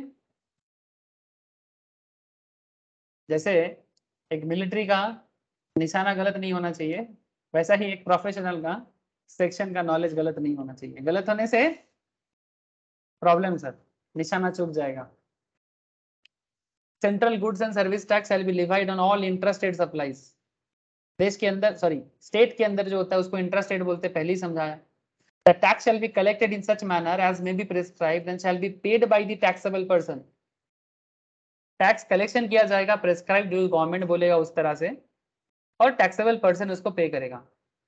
However, एक बात याद रखिए सर, एक बात याद रखिए, intrastate supply of alcoholic liquor, अगर स्टेट के अंदर अल्कोहलिक लीकर का ट्रांजैक्शन हो रहा है, जो इंसान खाते, जिसको हम लोग क्या बोलते हैं, अरे बांग्ला से की बोली, मौत, दारू, ठीक है, इस पे स्टेट गवर्नमेंट स्पेशल वैट लगाता है। ये जीएसटी परव्यू के बाहर है सर। क्यों ऐसा क्यों होता है अल्कोहलिक लीकर के साथ? क्योंकि स्टेट को एक्स्ट्रा पैसा मिलता है, क्योंकि स्टेट को एक्स्ट्रा पैसा मिलता है एक्स्ट्रा वैट चार्ज करके। आप लोगों को पता है जब कोरोना के कारण, कोविड में जब सारा दुकानें बंद था, फिर 2 स्टेट का नाम लूंगा, एक दिल्ली और एक वेस्ट बंगाल। जब फर्स्ट टाइम बिजनेस गवर्नमेंट के हाथ में पूरा खाली हालत एकदम डब्बा गुल है ना, तब दिल्ली और वेस्ट बंगाल ने पहला डिसीजन लिया, और भी कुछ स्टेट ने लिया, ऐसा नहीं है दिल्ली और वेस्ट बंगाल, मुझे याद है दिल्ली और वेस्ट बंगाल का लाइन।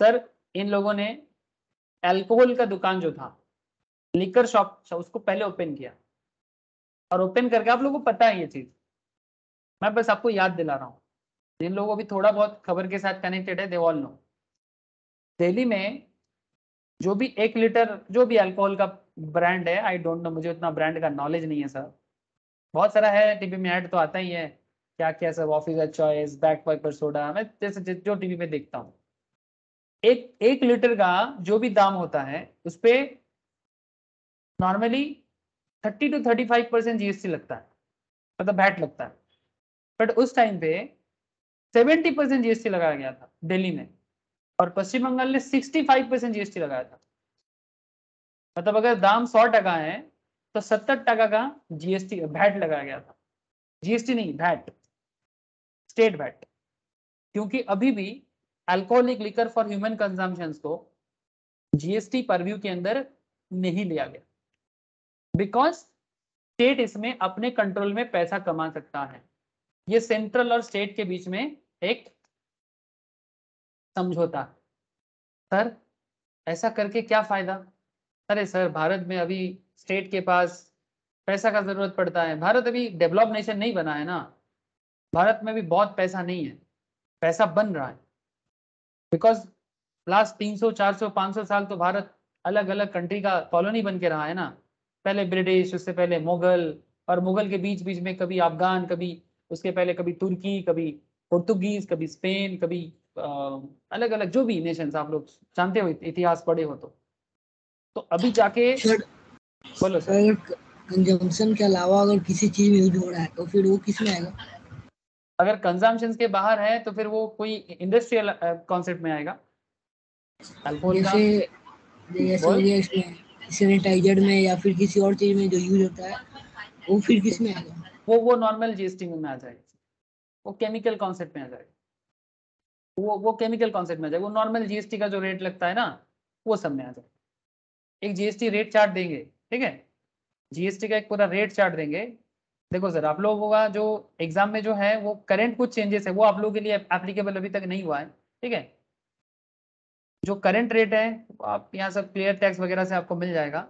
ये देखो जीएसटी रेट 2022, ये रिविजन हुआ है, यहाँ पर आपको पूरा 5%, 12%, 18%, 28% नॉर्मली होता है, कहाँ कहाँ फ्री है देखो, 0% मिल्क, एग्स, कार्ड, लस्सी, आप unpacked food grain, unpacked paneer, गुड़, बेसन, फ्रेश वेजिटेबल, सॉल्ट, ये लिस्ट है, लिस्ट देखोगे ना रेट ऑफ जीएसटी में पता चल जाएगा, मैं रेट ऑफ जीएसटी का एक अलग डिस्कशन होगा तब मैं आपके साथ बात करूंगा सर, ठीक है, बट यहाँ पर जो मैं बात कर रहा हूँ वो ह्यूमन कंजम्पशन वाला जो अल्कोहलिक लिकर है उसमें जीएसटी नहीं है, वैट है, ठीक है, लंबा लिस्ट है, लंबा लिस्ट, बात करेंगे सर, ठीक है, और ये सब जीएसटी काउंसिल के मीटिंग में डिसाइड होता है, लंबा लिस्ट। फिलहाल value for living, transactions value under section 15 of the CGST Act discussed in details in chapter 5 time and value of supply।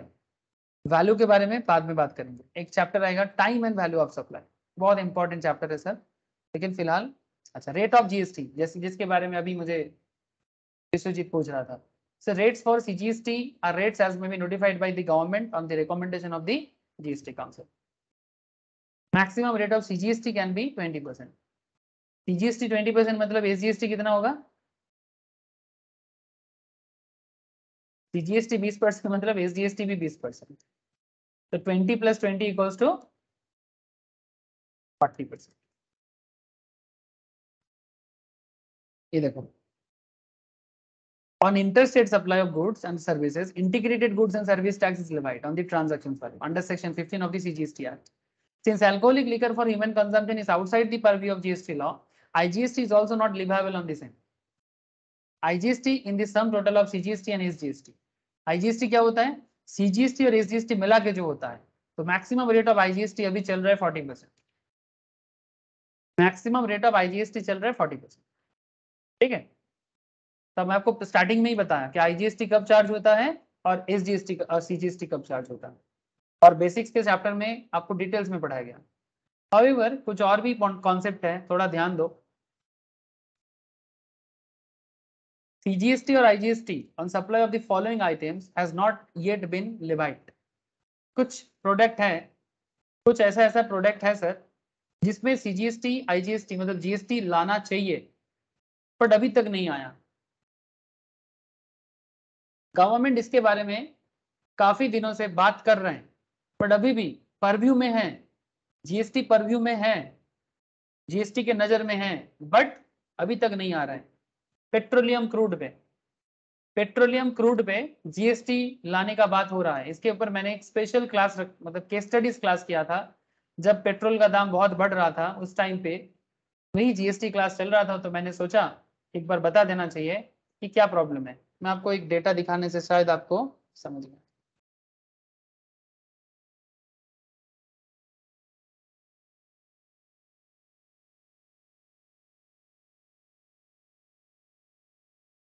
देखो ये पेट्रोल का ब्रेकिंग डाउन है। पेट्रोल का प्राइस जो डिसाइड होता है, कैसे डिसाइड होता है, ये मैं बात किया था लास्ट ईयर। पेट्रोल का प्राइस, अभी पेट्रोल का क्या दाम चल रहा है सर? 196 कितना? कौन बताएगा? 110 रुपया लीटर। 110 कोलकाता में?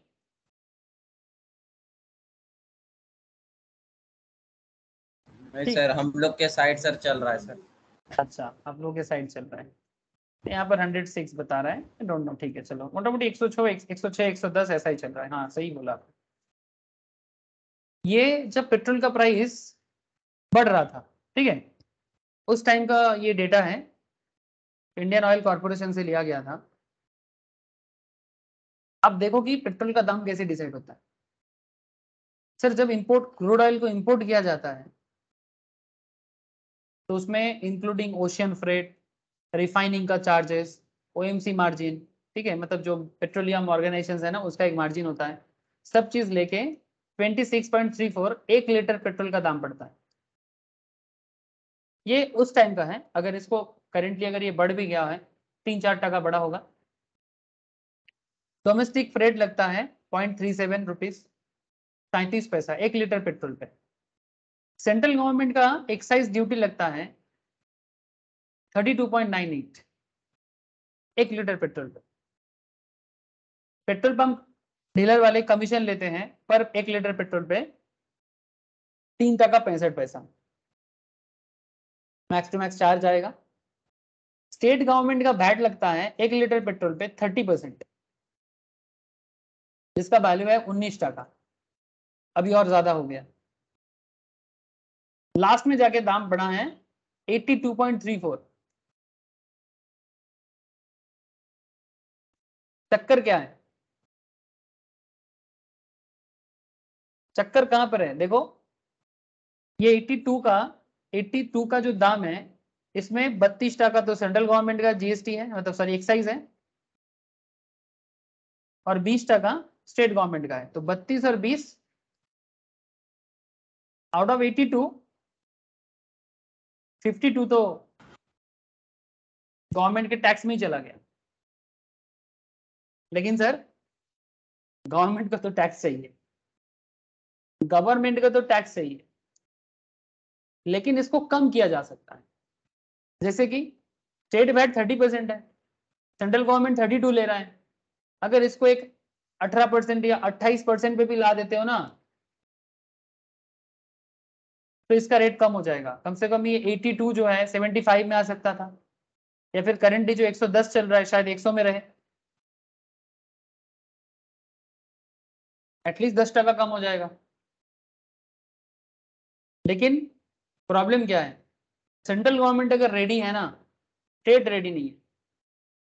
ये स्टेट गवर्नमेंट वाले चिल्लाता है जब भी पेट्रोल का दाम बढ़ता है, सेंट्रल गवर्नमेंट को उंगली करने के लिए चिल्लाता है, बट उनको बोलो ना कि सर आप लोग, चीफ मिनिस्टर वाले लोगों को बोलो ना कि आप लोग वैट लेना बंद कर दो, देखो क्या होता है उन लोगों का।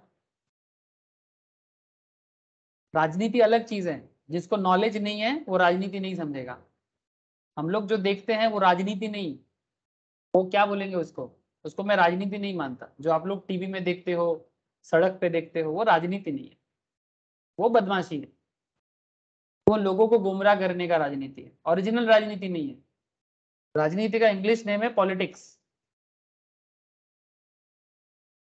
पॉलिटिक्स को तोड़ते हो तो इसका मतलब आता है पॉलिसी मेकर्स डिसीजंस।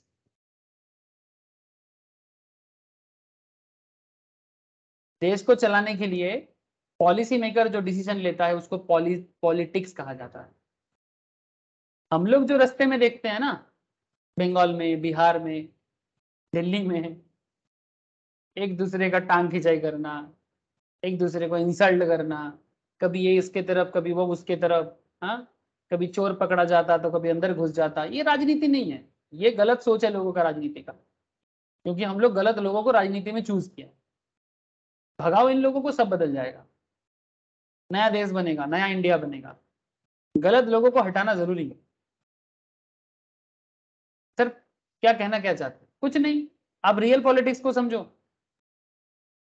ये रियल पॉलिटिक्स है जिससे हम लोग बहुत दूर है। जीएसटी के अंदर पेट्रोल डीजल को लाने के लिए डिसीजन लेना पड़ेगा, लेकिन ये डिसीजन लेना मुश्किल है। इसमें जेन्युइन प्रॉब्लम है, स्टेट गवर्नमेंट का रेवेन्यू लॉस हो जाएगा, क्योंकि करेंटली जो कलेक्शन स्टेट गवर्नमेंट करता है उससे थोड़ा कम हो जाएगा। ये 19 रुपीज अगर मिल जाता है ना 82 में, अगर अभी 110 में अगर इनको स्टेट को अगर 24 25 भी मिल जाता है, अगर जीएसटी आ जाएगा ना तो और कम हो जाएगा। तो स्टेट को ये लॉस मंजूर नहीं। सेंट्रल फिर भी रेडी है, लेकिन स्टेट तो बिल्कुल नहीं मानेगा। इसलिए बार बार बात हो रहा है। পেজ অ্যাপ্লাই করতে পারো তো এইটার জন্য हाँ बोलो। কম্পেনসেশন পেজ অ্যাপ্লাই করতে পারো এটা কম্পেনসেশন পেজ कंपेंसेशन से वही तो चक्कर है, नोबने वही तो चक्कर है। अब सेंट्रल को भी तो पैसा चाहिए ना, सेंट्रल को भी तो पैसा चाहिए। सेस अप्लाई कितना करेगा? फिर सेस अप्लाई करने के लिए दूसरा प्रोडक्ट में, जैसे अभी ऑलरेडी कंपेंसेशन सेस चल रहा है। इसके बारे में मैंने एक लास्ट क्लास में बात किया, आप लोग प्रीवियस लेक्चर सुनिएगा। उसके बारे में मैंने बताया कि किस तरह से गवर्नमेंट कंपेंसेशन सेस को उठा देना चाहता है। ये जो सीन गुड्स में जो प्रॉब्लम, जो ज्यादा टैक्स लगा जा रहा है, और कितना टैक्स लगाएगा? सिगरेट कंपनीज का हालत और खराब हो जा रहा है। सीन प्रोडक्ट्स में, लग्जरी प्रोडक्ट्स में, मतलब कितना प्रोडक्ट पे टैक्स लगाएगा? वे ऑफ इनकम बढ़ाना पड़ेगा। अब आप बोलोगे सर अगर सरकार टैक्स लेना बंद कर दे तो? ये देखो, ये वाला लिस्ट देखो, ये वाला लिस्ट देखो। यहाँ पर लेटेस्ट ट्रेंड में दुनिया के कौन सा देश में पेट्रोल डीजल का क्या दाम है, पेट्रोल का क्या प्राइस है, उसका एक डेटा है। इससे आपको आइडिया लगेगा। सबसे हाई रेंज चल रहा है हांगकांग में 194, नीदरलैंड में 171, आयरलैंड 162, जर्मनी 149, यूके मैंने ग्रेट ब्रिटेन 147। ये क्या है? पीटी क्या है? पीटी मतलब पुर्तगाल 144, न्यूजीलैंड 138, डेनमार्क 136, येमेन 127, ये पता नहीं क्या है 126, जापान, एस्टोनेशिया मतलब लगता है, जापान 109, इंडिया 105 110 करंट रेंज जो है, China 94, Australia 91, Britain 90, Thailand 88, Nepal 85, Mexico 77, United state 74, Argentina 72, Pakistan 62। लेकिन अभी और 62 नहीं है, पाकिस्तान का हवा टाइट हो गया। पाकिस्तान में पेट्रोल प्राइस कितना है देखोगे? ज्यादा सस्ता रखने में हालत खराब हो जाता है कंट्री का। अच्छा लगता है, पॉलिटिक्स के लिए अच्छा लगता है, वोट बैंक के लिए अच्छा लगता है। पाकिस्तान पेट्रोल प्राइस 233 पर लीटर।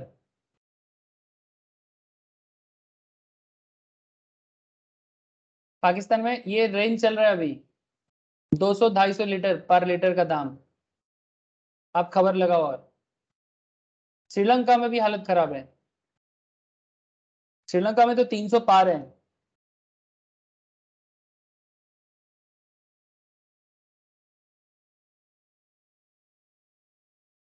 मोटा मोटी एक रेंज बता रहा हूं मैं आपको। ये देखो, ये सब कुछ एकदम कितना सही है ये नहीं बोलूंगा, बट ये रेंज का आइडिया है। रिसेंटली प्रॉब्लम है बहुत ज्यादा इकोनॉमिक। 506.87 नहीं, ये नहीं है। 373 पेट्रोल प्राइस, बहुत खतरनाक हालत में है। सर 373 मिनिमम है, मैक्सिमम 550। बाप रे बाप। छोड़ो सर, चलो वापस आ जाते हैं। मतलब देखो, ज्यादा सस्ता करने से अच्छा लगता है, बट गवर्नमेंट अगर, तो बोलते हैं ना, बाबा जी का ठुल्लू हालत में तो नहीं जाना है ना। इतना ज्यादा डिस्काउंट देके, इतना ज्यादा सब्सिडी भर के। तो एक गाना है ना, एक कहावत चलता था एक टाइम पे, आप लोगों को शायद पता है, तेरे प्यार में हमको क्या मिला, बाबा जी का ठुल्लू। मतलब इतना देश को प्यार देके क्या मिला, बाबा जी का ठुल्लू। कॉन्सेप्ट इज क्या, कॉन्सेप्ट इज दैट इतना प्यार करो जितना प्यार जरूरी है। जरूरत से ज्यादा प्यार हमेशा हानि करता है ना। इतना डेवलप नेशन है, वो इतना रेट बढ़ा के रखा है। देखो, ज्यादा सस्ता करने से प्रॉब्लम है कि जब इकोनॉमिक क्राइसिस होता है ना, तब कंट्री संभाल नहीं पाता। मैं ये नहीं बोल रहा हूँ कि तेल का दाम बढ़ना सही है, वो तो सब हर चीज में प्रॉब्लम है, हर चीज का दाम बढ़ जाता है। लेकिन पॉइंट इज दैट अगर कंट्री प्यार करेगा ना हम लोग को ज्यादा, गवर्नमेंट अगर ज्यादा हम लोग को प्यार करेगा, तो मुश्किल क्या है ना, श्रीलंका जैसा हालत हो जाएगा, पाकिस्तान जैसा हालत हो जाएगा। नेपाल का भी प्रॉब्लम चल रहा है, भूटान का भी प्रॉब्लम चल रहा है। भारत बड़ा इकोनॉमी है, सरवाइव कर जाता है। Policy making is a very important part sir. चाहे वोट ना मिले, चाहे वोट ना मिले, चाहे सत्ता बदल जाए, बट ये जो ऑयलिंग करने का जो पॉलिसी है ना, ये सिस्टम बदल देना चाहिए। हर किसी को देश पहले देखना है। दुकान को खराब करके क्या मिलता है, बिजनेस को खराब करके क्या मिलता है। मानो कि ज्वाइंट फैमिली है, एक सिंगल दुकान से फैमिली चलता है। जब बड़ा भाई चलाता है अच्छा चलता है, जब छोटा भाई लेता है दुकान को खराब कर देता है। फिर बड़ा भाई दुकान को ठीक कर पाएगा? मतलब आज बीजेपी है, कल कांग्रेस आएगा, या फिर और कोई पार्टी आएगा, लेकिन सब कोई अगर वोट बैंक का राजनीति करेगा, तो फिर नेक्स्ट टाइम जो फिर से गवर्नमेंट चूज करेगा, वो कंट्री को, स्टेट को या कंट्री को कैसे रन करेगा? क्योंकि तुम तो ऑलरेडी खराब हालत करके गए। तो इस तरह से तो कंट्री दिन पे दिन बेकार हो जाएगा। अटल बिहारी वाजपेयी जी का एक बहुत फेमस लाइन है, कभी सुन लिया करो। पार्लियामेंट में 2000 का बात है, अभी भी यूट्यूब में मिलेगा शायद। कहता है एक लाइन पे कि पार्टियां आएंगी, पार्टियां जाएंगी, पार्टियां आएंगी, पार्टियां जाएंगी, पर देश चलते रहना चाहिए। आज बीजेपी है, कल कांग्रेस आएगा, परसों तृणमूल आएगा, परसों लेफ्ट आएगा, कभी डीएम के आएगा, कभी एआईडीएम के आएगा, कभी जनता दल आएगा, कभी यूनाइटेड फ्रंट आएगा, सब आएगा जाएगा, लेकिन देश चलते रहना चाहिए। पॉलिसी मेकिंग में किसी भी तरह का एडजस्टमेंट, किसी भी तरह का ऑयलिंग नहीं होना चाहिए। क्योंकि एक भाई बिजनेस को खराब कर देगा ना, दूसरा भाई उस बिजनेस को चंगा करने में जिंदगी बीत जाता है। फिर हम बोलते हैं डेवलपमेंट नहीं हुआ। बात ये है सर। जो भी हो, जीएसटी में आ जाओ sir. Petroleum crude, high speed diesel, motor spirit, natural gas, aviation turbine fuel, ये सब चीजों में जीएसटी है, बट अभी भी नहीं लाया जा रहा है। क्यों? क्योंकि गवर्नमेंट को रेवेन्यू सर लॉस है। एविएशन टरबाइन फ्यूल होता है। एविएशन टर्बाइन फ्यूल जिससे एरोप्लेन चलता है। एविएशन मतलब क्या? हवाई जहाज, ठीक है, एरोप्लेन चलने का जो फ्यूल है। ये सब में जीएसटी का लॉ लागू हो चुका है, बट जीएसटी एप्लीकेबल अभी तक नहीं किया गया। वही चक्कर है। तो ये चार्ज है बट चार्ज नहीं है। फिर एक इंटरेस्टिंग कॉन्सेप्ट आएगा, tax payable on supply of goods और service are both under reverse charge. तो रिवर्स चार्ज क्या होता है? यही तो बहुत इंटरेस्टिंग कॉन्सेप्ट है इस चैप्टर में। CGST, IGST shall be paid by the recipient of the goods or service or both on reverse charge basis in the following cases। अब आपके मन में चल रहा है जैसे गाड़ी रिवर्स गियर में चलता है वैसा, कुछ वैसा ही मान लो। नॉर्मली जो GST का कॉन्सेप्ट है वो क्या है बोलो तो? मैं आपको क्या बोला? नॉर्मली जो GST का कॉन्सेप्ट है वो मैंने आपको क्या समझाया कि GST डेस्टिनेशन बेस्ड है और सप्लायर बेस्ड है। देखो, वेस्ट बंगाल से गुड्स सप्लाई हो रहा है दिल्ली पे, ठीक है, WB2 दिल्ली, डेस्टिनेशन कहाँ है? दिल्ली, ठीक है, डेस्टिनेशन क्या है? दिल्ली। वेस्ट बंगाल से गुड्स दिल्ली जा रहा है, तो सप्लायर जो होता है ना सर, वही नॉर्मली गुड्स को सप्लाई करता है। मानो कि 100 का गुड्स है, 18% का GST है, कलेक्ट करेगा 18, कलेक्ट 18 रुपीज और सेंट्रल गवर्नमेंट में जमा करेगा न्यू दिल्ली को।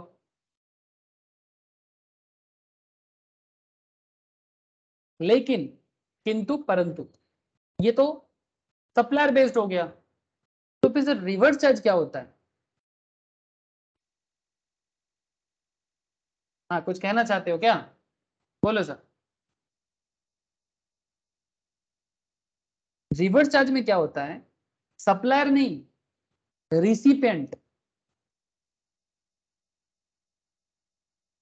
जिसको सप्लाई हो रहा है वो GST, वही तो GST देता है, रिसिपेंट भी तो GST पे करता है।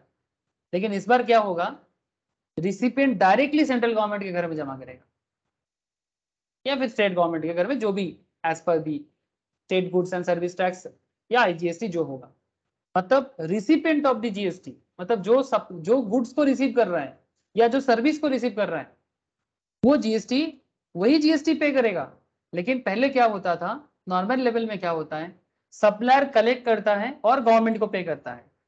मतलब जिसका बिजनेस है, से फॉर एग्जांपल अगर विश्वजीत का कोई बिजनेस है, मैं विश्वजीत को कोई प्रोडक्ट सप्लाई कर रहा हूँ, तो विश्वजीत उसको रिसीव कर रहा है, मैं सप्लायर हूँ, नॉर्मल तौर पे मैं GST कलेक्ट करके विश्वजीत से सरकार को दूंगा। बट इस बार जो मैं बोल रहा हूँ आपको, ये नॉर्मल से थोड़ा अलग है, इसको बोलते हैं रिवर्स चार्ज। इसमें क्या होगा, विश्वजीत GST पे मुझे ना करके डायरेक्टली गवर्नमेंट के घर में जमा करेगा। बट ऐसा कुछ केसेस में होता है और ये बहुत ही वाइटल कॉन्सेप्ट है। आप लोगों को बात समझ में आया सर? नॉर्मल फिर से रिपीट। मान की विश्वजीत, मैं तेरे को, मान की तू, मैं तेरे को मोबाइल सप्लाई करता हूँ, ठीक है। विश्वजीत कहाँ पर है? विश्वजीत बिहार में है, विश्वजीत मुजफ्फरपुर से है, ठीक है। और मैं कहाँ पर हूँ? मैं कोलकाता में। तो कोलकाता से सर विश्वजीत ऑफ मुजफ्फरपुर को, बिहार को प्रोडक्ट सप्लाई कर रहा है। तो नॉर्मल तौर पे क्या होता है, नॉर्मली GST कलेक्शन का क्या कॉन्सेप्ट है, जो सप्लायर है, तो कौन सप्लायर है यहाँ पर? सर सप्लायर है। रिसिपेंट कौन है? रिसिपेंट कौन है सर? हाँ विश्वजीत, रिसिपेंट कौन है? हम तो ठीक है, विश्वजीत रिसिपेंट है। तो सप्लायर कौन है, तू या मैं? मैं सप्लायर। आप सप्लायर टैक्स पे करता है गवर्नमेंट को, मतलब टैक्स जमा करता है। सप्लायर टैक्स को सबमिट करता है, पेमेंट तो तू ही करेगा। अगर मैं 100 का प्रोडक्ट तेरे को सप्लाई करूंगा तो GST में तुझसे लूंगा ना। 100 रुपीज का गुड्स है, यस अगर 1000 रुपये का गुड्स है, 1000 का अगर 18% है तो 180 मैं ही तुझसे कलेक्ट करूंगा और गवर्नमेंट के घर में जमा करूंगा। नॉर्मल कॉन्सेप्ट ये है। बट कुछ ऐसा भी सिनारियो है जब सप्लायर के बदले रिसिपेंट जमा करेगा डायरेक्टली। बात समझ में आया? अब कौन से केस में ऐसा होता है वो जानना जरूरी है। बोलो सर, समझ में आ रहा है ना बात? Yes sir. इसको रिवर्स चार्ज बोलते हैं। अब रिवर्स चार्ज के अंदर बहुत सारा कॉन्सेप्ट है, इसको बोलते हैं RCM, reverse charge mechanism. Supply of such goods or service or both as notified by the government on the recommendation of the GST Council. Supply of specified categories of goods or service or both by an unregistered supplier to specified class of registered person as notified by the government on recommendation of GST Council. जैसे मानो ऐसा बहुत सारा case है, अगर कोई registered person किसी unregistered person को सप्लाई कर रहा है, मानो कि मैं जीएसटी में रजिस्टर्ड हूं, मानो कि मैं जीएसटी में रजिस्टर्ड हूं, मैं जीएसटी में रजिस्टर्ड हूं, मैं कहाँ का हूं, वेस्ट बंगाल का। विश्वजीत बिहार से बिजनेस कर रहा है बट वो जीएसटी रजिस्ट्रेशन नहीं किया है। जीएसटी रजिस्ट्रेशन नहीं किया है, दो कारण हो सकता है, या तो वो जिस गुड्स का बिजनेस करता है उसको रजिस्ट्रेशन जरूरत नहीं पड़ता, या फिर उसका टर्नओवर नहीं हुआ है अभी। 20-40 लाख का नॉर्मली लिमिट है, मैं लिमिट बताऊंगा बाद में, ऐसे बेसिक में मैं चर्चा करके रखा। 20 लाख 40 लाख का एनुअल टर्नओवर होने से जीएसटी में रजिस्ट्रेशन करना पड़ता है नॉर्मल केस पे।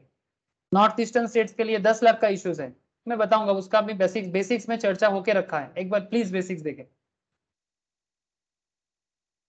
अगर विश्वजीत जीएसटी में रजिस्टर्ड नहीं है गवर्नमेंट के घर में, तो फिर विश्वजीत को ढूंढने गवर्नमेंट नहीं जाएगा।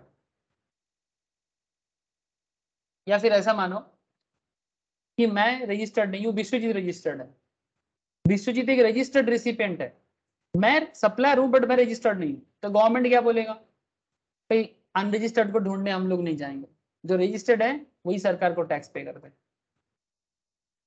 वही कलेक्ट करे, मतलब उसी को देना पड़ता है, वही डायरेक्टली गवर्नमेंट को पे करे, सप्लायर के थ्रू से आने का जरूरत नहीं है क्योंकि वो अनरजिस्टर्ड है। अब आप बोलोगे सर जीएसटी रजिस्ट्रेशन कैसे होता है, उसका एक चैप्टर आएगा, मैं बात करूंगा, बट फिर भी अगर आप जानकारी अभी से बढ़ाना चाहते हो तो gst.government.in में जाओ, ये गवर्नमेंट ऑफ इंडिया का जीएसटी का साइट है, ठीक है, इसी के थ्रू से जीएसटी में रजिस्ट्रेशन प्रोसेस कंप्लीट होता है। यहाँ पर सर्विस में जाओ, सर्विस में जाके रजिस्ट्रेशन में जाओ, न्यू रजिस्ट्रेशन में जाओ, ठीक है, जैसा जैसा इंफॉर्मेशन मांगता है पुट करो, ठीक है, जीएसटी रजिस्ट्रेशन का काम कंप्लीट होता है। इसका चैप्टर आएगा जीएसटी रजिस्ट्रेशन प्रोसीडियर, मैं तब डिटेल्स में डिस्कस करूंगा। ओके सर, तब मैं डिटेल्स में डिस्कस करूंगा। तो कहने का मतलब क्या है, जीएसटी रजिस्ट्रेशन के लिए बहुत सारा कॉन्सेप्ट है सर। यहाँ पर अगर मैं होम में जाऊँ फिर से, ये देखो, आप अगर रजिस्टर करना चाहते हो, अगर आप टैक्स पेयर्स हो, देखो अगर आप टैक्स पेयर्स हो तो आप खुद को रजिस्टर करो, और अगर आप जीएसटी प्रैक्टिशनर्स हो, कौन बन सकता है GST practitioner, chartered accountant, cost accountant, company secretaries, lawyers और एनी कॉमर्स प्रोफेशनल्स। लेकिन जीएसटी प्रैक्टिशनर बनने के लिए सबसे ज्यादा प्रेफरेबल है CA, CS, CMA and lawyers. इसका एक एग्जाम होता है, मैं बताऊंगा जीएसटी का प्रैक्टिशनर का एग्जाम कैसे दिया जाता है, और आपको, और स्पेशली सीए, सीएस, सीएमए के लिए स्पेशल मौका होता है, प्रैक्टिशनर बन के काम कर सकते हो। यहाँ पर आप टैक्स पे, यहाँ पर जो जीएसटी प्रैक्टिशनर होता है वो टैक्स पेयर फाइंड कर लेगा, और जो टैक्स पेयर्स हैं वो प्रैक्टिशनर्स को भी फाइंड कर सकता है, स्टेट वाइज पूरा डेटा मिलता है, ठीक है, एनरोलमेंट आईडी देके, नेम देके, एरिया देके सर्च किया जाता है, ठीक है। तो ये सभी सुविधा फैसिलिटीज गवर्नमेंट की तरफ से है सर, लेकिन इसका चर्चा आएगा, सब कुछ बताऊंगा, धीरे धीरे बताऊंगा, हड़बड़ करके सीखा नहीं जा सकता, जल्दी का काम शैतान का, और हम लोगों को शैतान नहीं बनना है, हम लोगों को सीखना है।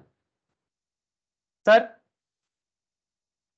रिवर्स चार्ज मैकेनिज्म का कॉन्सेप्ट में थोड़ा बात करूं, ऑलरेडी मैंने कॉन्सेप्ट बता दिया, अब जानना है generally the supplier of the goods, मैं आपको क्या बता रहा था, generally the supplier of the goods और सर्विस इज लायबल टू पे जीएसटी, है ना, ये जनरल कॉन्सेप्ट है। सप्लायर क्या करेगा, जिसको गुड्स सप्लाई करेगा, मानो कि आपको 1000 रुपया का गुड्स ए बी को सप्लाई कर रहा है, तो B, A is the supplier, B is the recipient.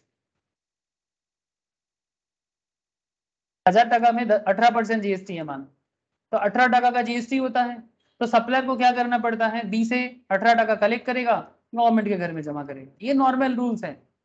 But RCM के केस में उल्टा होता है, बी क्या करेगा, 18 टका ए को ना देके डायरेक्टली गवर्नमेंट के घर में जमा करेगा।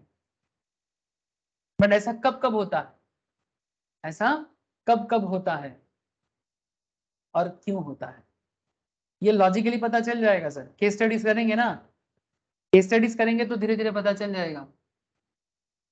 जीएसटी रूल्स है और रियल लाइफ सिचुएशन से बना है, तो आपको थोड़ा समय तो देना पड़ेगा। Reverse charge means the liability to pay tax is on recipient of supply of goods and service instead of supplier of such goods or service in respect of notified category of supply. Section 2 subsection 98 point to be noted. Section को थोड़ा ध्यान से रखिएगा क्योंकि exam में section काम आता है और सही सेक्शन लिखने से अच्छा मार्क्स भी मिलता है। It may be noted that underlying principle of an indirect tax is that burden of tax has to be ultimately passed on to the recipients, है ना। यही तो जीएसटी का हिसाब है कि जो जीएसटी का अल्टीमेट बर्डन है वो रिसिपिएंट को ही ट्रांसफर किया जाता है। एग्जांपल के तौर पे मैं भी आपको क्या दिखाया, ए बी को, अच्छा देखो बिजनेस के हिसाब से थोड़ा बात करते हैं। ये बात मैंने बेसिक्स में भी बता के रखा, मैं फिर से एक बार बता रहा हूँ। कोई भी गुड्स पहले मैन्युफैक्चर होता है, फिर मैन्युफैक्चरर से ये होलसेलर के पास जाता है, होलसेलर के बाद ये रिटेलर के पास जाता है, रिटेलर के पास ये कंज्यूमर के पास आता है। मैन्युफैक्चर प्रोडक्ट को मैन्युफैक्चर किया, मानो कि एक प्रोडक्ट को मैन्युफैक्चर करने में किसी मैन्युफैक्चरर का 1000 रुपीज का खर्चा पड़ा। अब मैन्युफैक्चर ये 1000 का प्रोडक्ट जब होलसेलर को देगा तो होलसेलर के, मानो कि इस गुड्स पे 18% टैक्स लगा हुआ है। अच्छा 18% नहीं, थोड़ा कम करके बताते हैं हिसाब की सुविधा के लिए, 10% जीएसटी मानो एग्जाम्पल के लिए। सर 1000 का 10% कितना होता है? 100। अब ये 100 रुपीज होलसेलर जो है, होलसेलर या डीलर जो भी नाम से पुकारो, ये क्या करेगा, 1000 का प्रोडक्ट पे 100% जीएसटी लेके इसको सप्लाई करेगा। तो होलसेलर 100%, ये जो 100 रुपीज है, ये 100 रुपीज का जीएसटी मतलब 1000 तो पेमेंट करेगा ही मैन्युफैक्चरर को, प्लस 100 रुपीज भी देगा।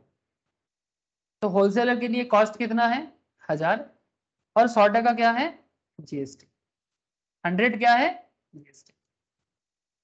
कौन किस पे चार्ज किया? मैन्युफैक्चरर रिसिपिएंट पे चार्ज किया। मैन्युफैक्चरर पे जीएसटी चार्ज नहीं होगा क्योंकि मैन्युफैक्चरर अपना जो प्रोडक्ट को मैन्युफैक्चर करता है उस पे जीएसटी अलग से लेवल में लगता है, बट नॉर्मली मैन्युफैक्चर तो फर्स्ट लेवल, फर्स्ट मूवर्स है ना, तो उस पे जीएसटी कैसे आएगा? वो होलसेलर से लेगा और 100% गवर्नमेंट के घर में जमा करेगा। कौन? मैन्युफैक्चरर, मतलब जो यहाँ पर सप्लायर है, ठीक है। अब मानो यही प्रोडक्ट पे, इसी प्रोडक्ट पे होलसेलर क्या करेगा? अच्छा बोलो, होलसेलर कुछ प्रॉफिट लगाएगा कि नहीं लगाएगा? लगाएगा। लगाएगा। 200% प्रॉफिट ऐड कर दो सर।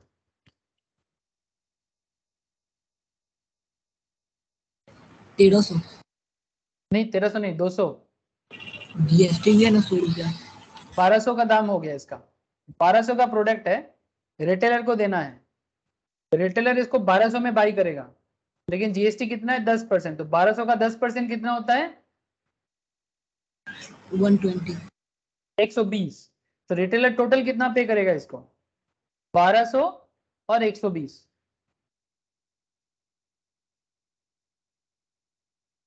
और ये 120 होलसेलर जो है, मतलब जो सप्लायर है, वो किसको जमा करेगा?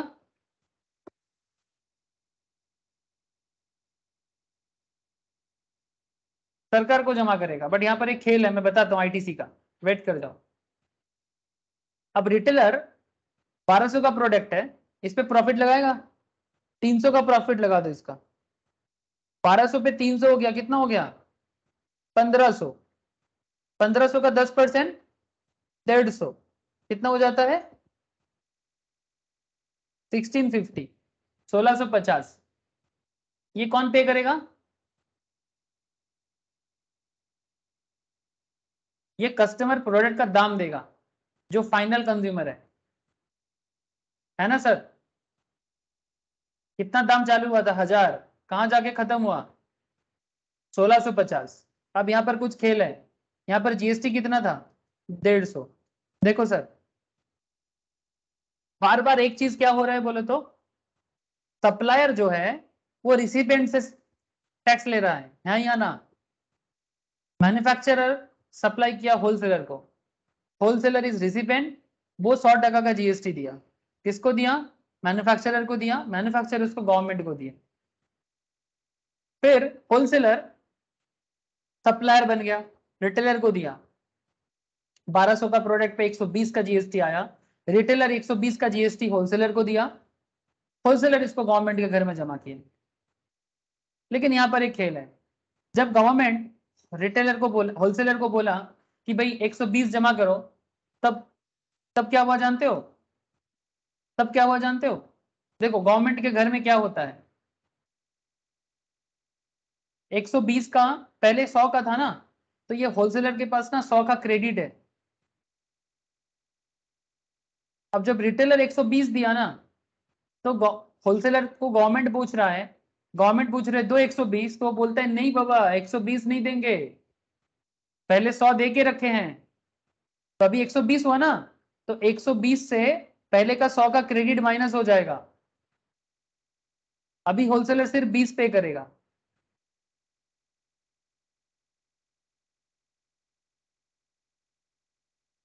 मतलब गवर्नमेंट के घर में पहले 100 गया था, अभी और 20 जाएगा। अब रिटेलर सप्लायर बन गया कस्टमर को, कस्टमर 150 का जीएसटी दिया, अब रिटेलर को गवर्नमेंट बोल रहे दो 150 का जीएसटी, तब रिटेलर बोलता है अरे रुको बाबा, मैं पहले आपको 120 दे के रखा, अभी और 120 150 नहीं देना है, क्योंकि मेरे पास 120 का आईटीसी है, तो गवर्नमेंट के घर में और 30 रुपीज जाएगा, तो 100 प्लस 20 प्लस 30 जो फाइनल कस्टमर से कलेक्ट हुआ है 150। कुछ समझ में आया? अल्टीमेटली गवर्नमेंट इस पूरा केस में, इस पूरा खेल में 150 टका का जीएसटी कलेक्ट कर पाए, लेकिन हर बार सप्लायर रिसिपेंट पे ये टैक्स लगाया। बोलो सर, ये बेसिक्स में भी समझा के रखा है सर, डोंट वरी, क्वेश्चंस के साथ समझा के रखा, लेकिन मुझे यहां पर बताओ समझ में आया कि नहीं आया?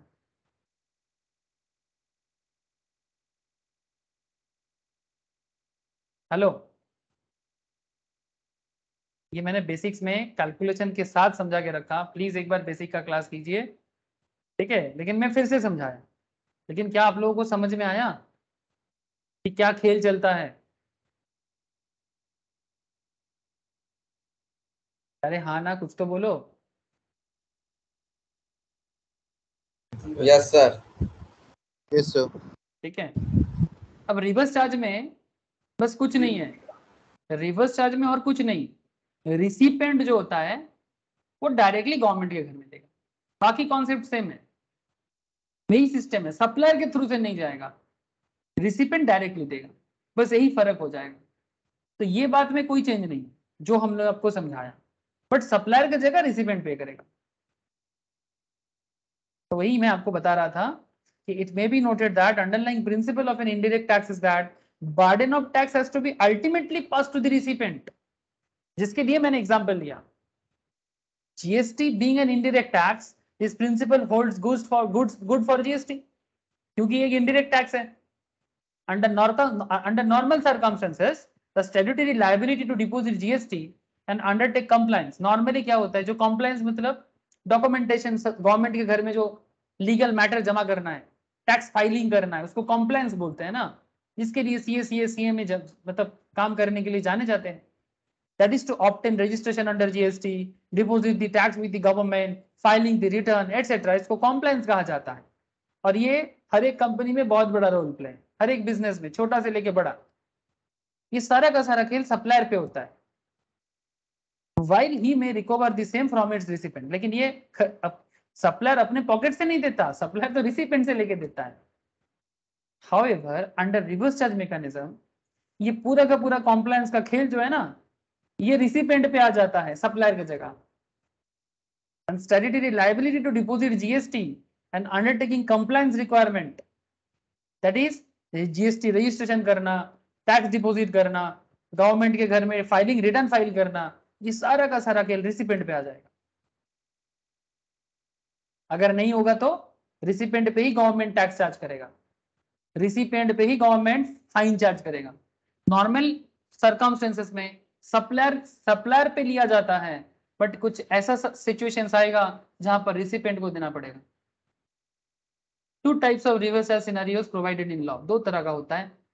First scenario, in case of supply specified categories of goods or services covered by section 9 subsection 3 of CGST, SGST or UTGST Act, and second scenario occurs in case of supply of specified categories of goods made by an unregistered supplier to specified class of registered recipients. ठीक है, unregistered supplier specified class of registered recipient. So recipient registered है but supplier unregistered है.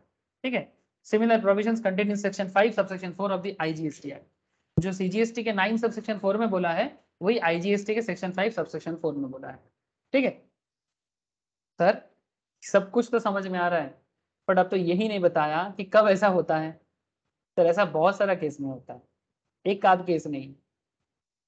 Reverse charge होता है, इसका लंबा list है. ये देखो एक, ये देखो पूरा लंबा लिस्ट आएगा. देख रहे हैं 2 3 4 5 5A 5B 5C 6 7 8, लंबा लिस्ट है ना. 9 है. ठीक है, 10 11 12 13 14, बाप रे खत्म नहीं हो रहा है सर. 15 कब खत्म होगा? 16 अब जाके खत्म. इतना सारा पॉइंट है, इतना सारा पॉइंट है.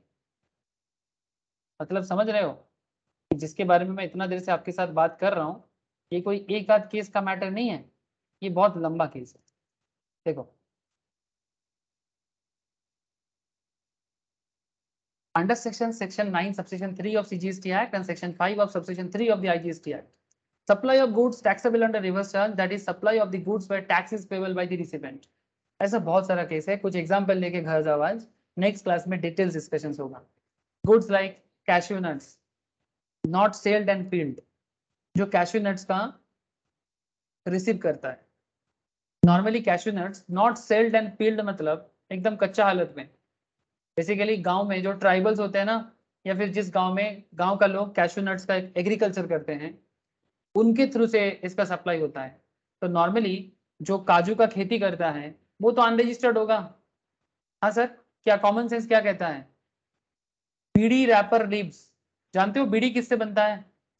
अरे वही बीड़ी जिसके ऊपर एक बहुत फेमस बॉलीवुड का गाना है, बीड़ी जलाई ले. अब बाकी छोड़ो, उसके बारे में नहीं बोलना है. बीड़ी रैपर किससे बनता है? बीड़ी पत्ता का नाम क्या है? Any idea?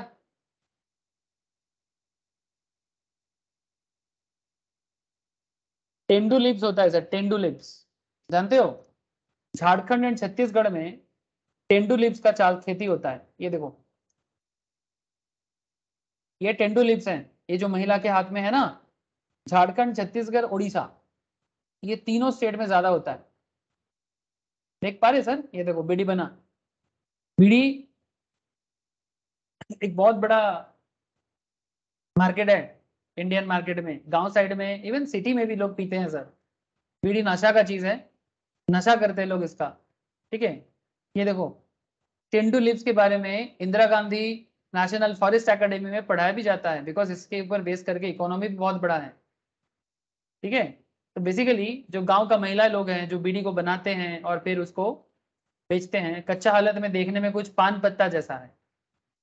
जब रॉ सिचुएशंस में होता है तब थोड़ा पान पत्ता जैसा देखने में है. ये देखो ट्राइबल बेल्ट में किस तरह से टेंडू लीव्स को कलेक्ट किया जा रहा है. देख पा रहे हैं साहब? ज्यादातर केस में गांव का जो महिलाएं होते हैं वो काम करते हैं. अब बोलो इनसे जीएसटी लेगा क्या? हेलो सर, इनसे जीएसटी कलेक्ट करेगा गवर्नमेंट? हाँ सर, ये तो पॉसिबल नहीं है ना. तो समझ, ये देखो कॉमन सेंस बिल्डअप करना पड़ेगा आप लोगों को. गवर्नमेंट रूल मनमर्जी नहीं बनाता है, एज पर दी सिचुएशन बनाता है. इसीलिए मैं आपको ये दिखाया कि आपका अगर सेंस थोड़ा बिल्डअप करोगे ना, रिसर्च करो, रिसर्च करो, पढ़ाई को ना मजा लो इसका. तो 3 इडियट्स में बोला है ना, पढ़ाई का मजा लेना चाहिए, आप लोगों को भी लेना चाहिए.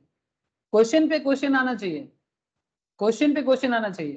तो भाई क्यों कैश्यू नट्स का सेल्ड और नॉट सेल्ड और पील्ड में क्यों रिसिपेंट को जीएसटी देना पड़ता है? बिकॉज जो रिसीव करता है वो बड़ा बिजनेसमैन है। जो कैशोनट का बिजनेस करता है वो बड़ा बिजनेसमैन होगा। वो गांव से उसका टेंडर होता है, आप लोगों को पता होगा, जो लोग ये सब काम करते हैं उनको पता होगा, टेंडर होता है। टेंडर में कैशू बागान लेना पड़ता है। कैशू का जो गार्डन होता है या कैशू का जो खेती होता है उसको टेंडर में लेना पड़ता है, और उसको लेने के लिए लाखों का खर्चा होता है। 10 लाख, 20 लाख, 50 लाख, करोड़ों का भी होता है। टेंडर में जो ज्यादा दाम देगा, सही दाम देगा, उसको गवर्नमेंट सप्लाई करता है, मतलब उसको देता है, तो वो रिसिपेंट बनता है। तो गवर्नमेंट उस रिसिपेंट को पकड़ता है और उसको बोलता है कि जो भी कलेक्शंस होगा, जो भी आप पैसा इनकम करोगे, जो भी इस पे जीएसटी होगा वो आपको देना होगा, चाहे वो फ्री हो, एग्जेम्प्टेड हो, रेट ऑफ टैक्स जो भी लगे आपको करना है। हम लोग नहीं जाएंगे ट्राइबल बेल्ट में, या ट्राइबल लोगों को थोड़ी ना बोलेंगे, या गांव का लोगों को थोड़ी ना बोलेंगे कि भाई आप लोगों से जीएसटी कलेक्ट करना है। बीड़ी रैपर, टोबैको पत्ता, tobacco leaves, raw cotton when supplied by an agriculturalist to any registered person, supply of lottery when supplied by state government, union territory or any local authority to lottery distributor or selling agent, silk yarn when supplied by manufacturer or silk yarn। Assam में silk के ऊपर क्या काम होता है sir? Moga बोल के, Moga silk बोल के एक सिल्क होता है ना, आसाम में ही होता है most probably, Muga silk. Silk yarn and registered person, silk yarn जो सप्लाई करते हैं उनसे नहीं, जो रिसिपेंट है। Used vehicle, seized and confiscated goods, old and used goods, waste and scrap. Sir used vehicle मतलब सेकंड हैंड व्हीकल? हाँ sir, हाँ। Used and scrap dealer, scrap dealer जो होते हैं उनसे लिया जाता है। स्क्रैप जो सप्लाई करते हैं उनसे नहीं। जैसे हमारे घर के स्क्रैप है, हम सप्लायर है, लेकिन हम थोड़ी ना जीएसटी देंगे, जो स्क्रैप डीलर होते हैं उनको। When supplied by central government, state government, union territory or any local authority to any registered person are taxable under reverse charge। Recipient को जीएसटी देना पड़ेगा।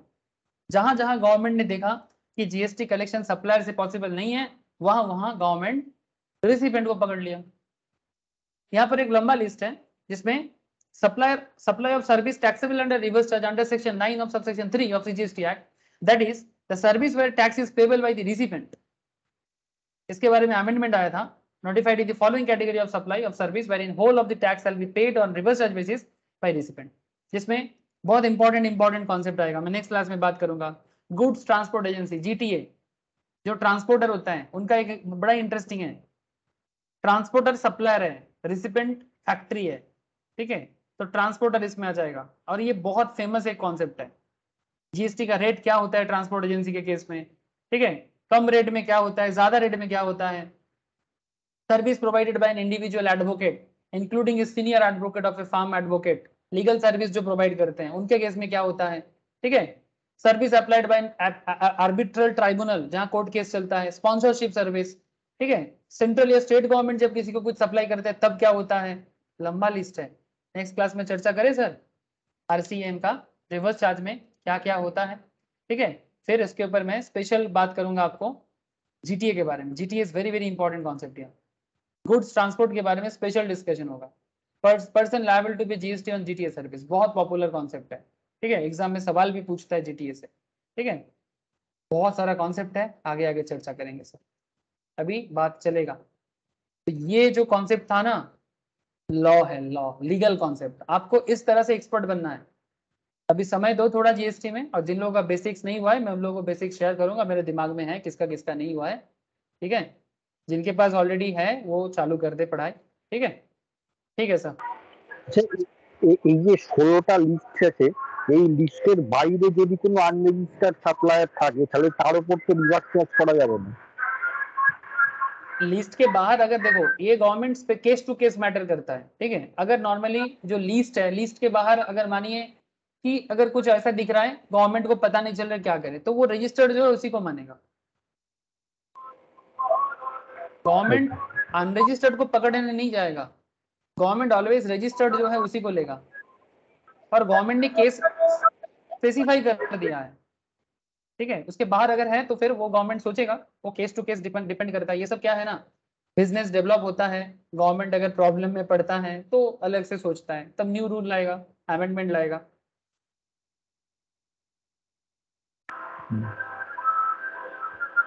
ठीक है सर, ओके सर, आज इतना ही है। जिनके पास नोट्स नहीं है मैं नोट्स शेयर करता हूँ, ठीक है, मुझे एक बार थोड़ा याद दिलाइएगा, और जिन लोगों का बेसिक मिस है मैं उन लोगों को बेसिक का क्लास शेयर कर देता हूँ, ठीक है, ओके सर, बाय फिर, ओके, गुड नाइट। हाँ Bye, बोलो sir. Sachin, okay sir, bye, bye sir. Bye sir. हाँ sir, tata sir, tata, class यही टाइम में होगा राखलाम सर। Bye sir.